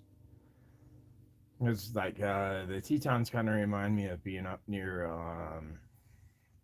where the cedars are up north here in Montana. Oh man, I'm blanking on it. I want to say Lincoln, but it's farther north than Lincoln. It's Kalispell, and you come east a little bit from Kalispell. There's the giant cedars up there. They're like cousins to the big redwoods. It's so cool. I mean, you can. They have some that have been burnt out from forest fires and lightning strikes from the inside out. And they're just, I don't know. You could probably get like 6, 7 people standing in there. Some of them they're big around. But yeah, I grew up here in Billings area, but I would spend a lot of time go up to Red Lodge, and we'd go over to Fort Smith and spend time on the river, and we'd go up to Lewistown and mess around there. I would love for it to be my front yard and backyard and everything else. I'd ideally love to buy land that's right next to national forest. I mean, I'd live in a fucking little one-person camper if I could have 10 acres, even. I fuck, I'd be happy with an acre as long as my back property line was right on National Forest property. I hop that fucking fence every day, man. Yeah, that whole region. Um, Spent a little bit of time up in the Bighorn Mountains this summer, and I love the Bighorn Mountains. They're pretty cool. I didn't get to travel as much as I wanted to. Um, I went up to the Medicine Wheel up there and spent a little bit of time around Bald Mountains and watched the herd of elk up there. But across the way from that, there's Forest Service Road 15. It goes for miles and miles in all sorts of big directions. And I drove, I don't know, maybe 4 or 5 miles of it back in there, and it was so beautiful. Montana's different depending on where you're at. A lot of different stories. Um, when my family moved here, they spent a lot of time over in the Custer area, settled in Hardin for a while, ran a farm over there, and started a small business, and then moved here to Billings, and pretty much stayed here in Billings. And then, of course, now families spread around and gone to different parts of the country. But yeah, in Montana, it's kind of funny, you know, Germany all the way to Montana. Immigrant Montana. Why does the immigrant want to tell me it's south of fucking Roundup? Isn't that where immigrant is? For some reason, that's where I'm thinking it's at. Or no, that's Independence. Sorry, that's Independence, Montana. Immigrant. I'm blanking on where that's at. Yeah, Independence is south of Roundup, or not Roundup, but Big Timber. Excuse me. Big Timber's like, I don't know, fucking 40 miles, maybe or so west of here, and they got the natural bridge that's south of there. And then they keep going all the way further south. You eventually get into wilderness, but then there's Independence, which was an old mine. Okay, Cut Bank. Cut Bank is up near Kalispell, is it not? Isn't that where that's at? Kalispell, Whitefish area. You up in more northwest, right? You have, as you're going west from Billings, you run into the biggest city is going to be Bozeman, and then you're going to be Shelby. Am I thinking the wrong direction? Fuck, now you're going to make me get out my other phone and start looking at that shit, man. Damn it. My geography's been slipping. Blackfoot. So are we talking northeast Montana then? Is Cut Bank, Shelby? Because I'm thinking that's where I start getting fucked up. Because I know Conrad's up in the northwest sort of part. You get Jordan, Montana, which is up near Alberta. Okay, we went to so you know what's funny, man? Legion baseball twice in Legion baseball. Our state tournament was not only a different state, but it was in a different country. We went up to Lethbridge. Fucking what a kick up there, man! Beautiful country up there. I thought about going way up north in Canada. Um, Sweetgrass. All right. I don't know. I don't know where I'd want to reside though. I like around here though.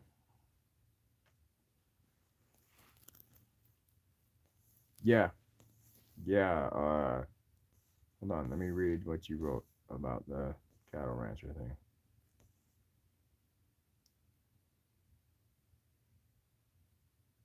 That's cool. Wow. Wow.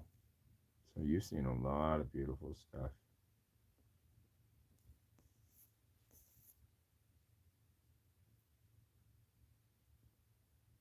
Yeah, that's any part of a bald eagle is illegal for us to have. Yeah, you can get big trouble just for picking one up off the ground. It doesn't matter. That's my understanding, unless you are native. And even then, no, too. I think they still um,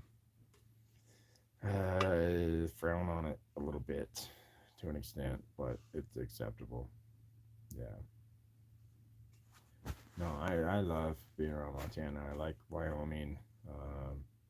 I spent a little bit of time down in Powell, going down there for tournaments, baseball and dealing poker and just driving around. I love the Pryor Mountains, hanging around there. To me, there's Eastern Montana kind of sucks, my opinion.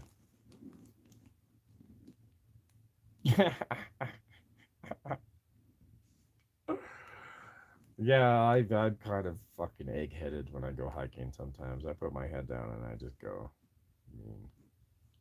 I mean, I got no problem fucking putting feet on the trail and going.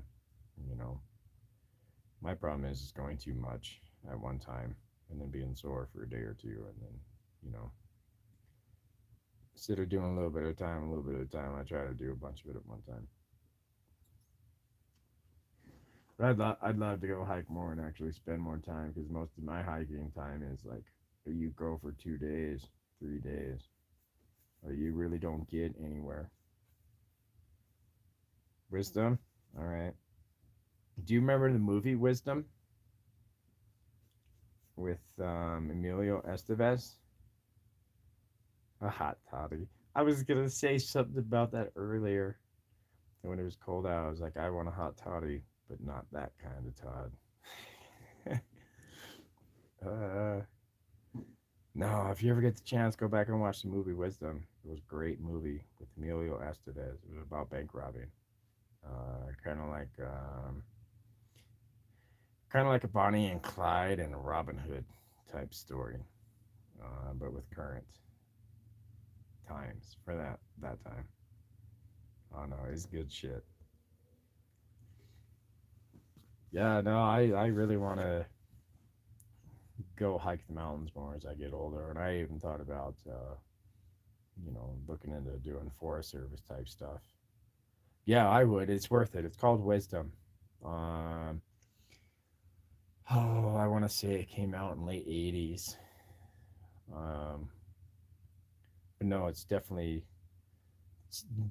worth a watch. I haven't seen it in years, but growing up, it was for the movie. It was, yeah, and being a younger person, that's not a normal movie. Younger children would like, but I thought it was great, and still do. And every time I hear Wisdom, Montana, I think of that fucking movie. Yeah, camping, hiking, canoeing. I've never done a lot of canoeing. We used to drift boats going down the Bighorn. I've rode the Bighorn quite a few times. And then we take, it was pretty fun. We have what's called a carp tournament up on Yellowtail Dam, where it started out as all the outfitters and guides and stuff would go up there on the 4th of July, like 3rd or 4th of July. And we'd have a big carp fishing tournament. You'd have to row your drift boat everywhere, and you couldn't use live bait. It was all fly fishing. For your property up in Wisdom,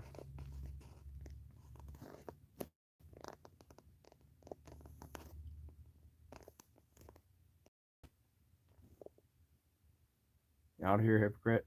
Thank you, ma'am. Yeah, thank you for leaving links, hanging out, listen to me rant about stupid shit, talk about just life in general, getting to know each other. Um, yeah, I don't know. I mean, Montana, Wyoming, Idaho, all those places. Oh wow, I I couldn't ride a horse for more than 10 miles. I have a hard enough time staying on one for 10 fucking minutes. You too. Enjoy the evening. I'm about done too. I gotta make a phone call and then I'll probably get back on live stream here in a little bit and just fucking beat on the guitar for a while. There's nothing else going on. And just hanging out here with whoever wants to hang out and BS, whatnot. Yeah, I love the horses. I wish we had a horse for a while, but she had a horse for a while, and then she wound up trading it for another horse, and it had run through a fence, barbed wire, and got all fucked up. So we took care of it, got it healed up, and then we wound up moving it to another place, and a storm came through. Right after we got it healed up, the storm came through, and it wound up stepping in a stupid fucking gopher hole and broke its leg. And before we knew anything about it and whatnot, it had already been put down, and we haven't had a horse since then. I feel bad about that because I love them too. Yes, thank you, and I really do hope you feel better, and I hope you can get that figured out, and maybe try some of those things I was telling you about, if you understand how I was trying to tell you.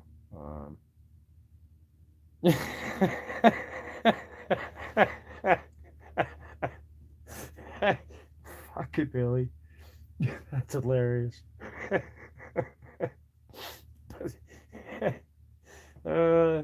But no, try those things and see if it helps. It's gonna hurt. When I stretch like that, when I put my palms to my hips and I stretch like that, it hurts. It really does. But sometimes it's the only way I can get them to pop. Okay, cool. And if you don't, let me know. I'll definitely make a video and show you. I mean, if you want me to show you now, I can show you now too. But I was trying to explain it to where you understand. The biggest thing, try keeping your back straight and stand up and lean into it. And if you have to, bend your knees. That was another thing that I got good leverage on, is if I start bending my legs like I'm doing a squat as I'm doing it, I can adjust the pressure on my back that way without having to push too much too. So yeah, try it, and if you don't understand it, it doesn't work, let me know and I'll try to show it and explain it better. So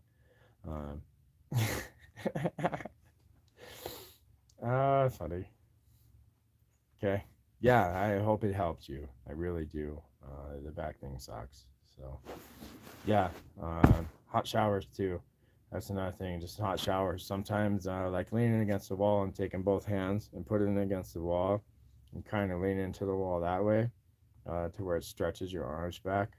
You can feel in your upper back too. So and then you can try different angles of keeping your arm against the wall. There's lots of stupid little shit, but yeah, I really do hope you get it taken care of. That's no fun to deal with that constant pain all the time. So I think I'm going to end this right now too, so I can make my phone call, and then yeah, I'll try to get back online. But thank you everybody for the chit chats. It's funny shit. It's awesome to learn more about each other, stuff like that. It's cool to see that other side that we don't normally get to. So for now, peace, love, thank you, and see you in a little bit. You too, Red. Thank you. Love you guys.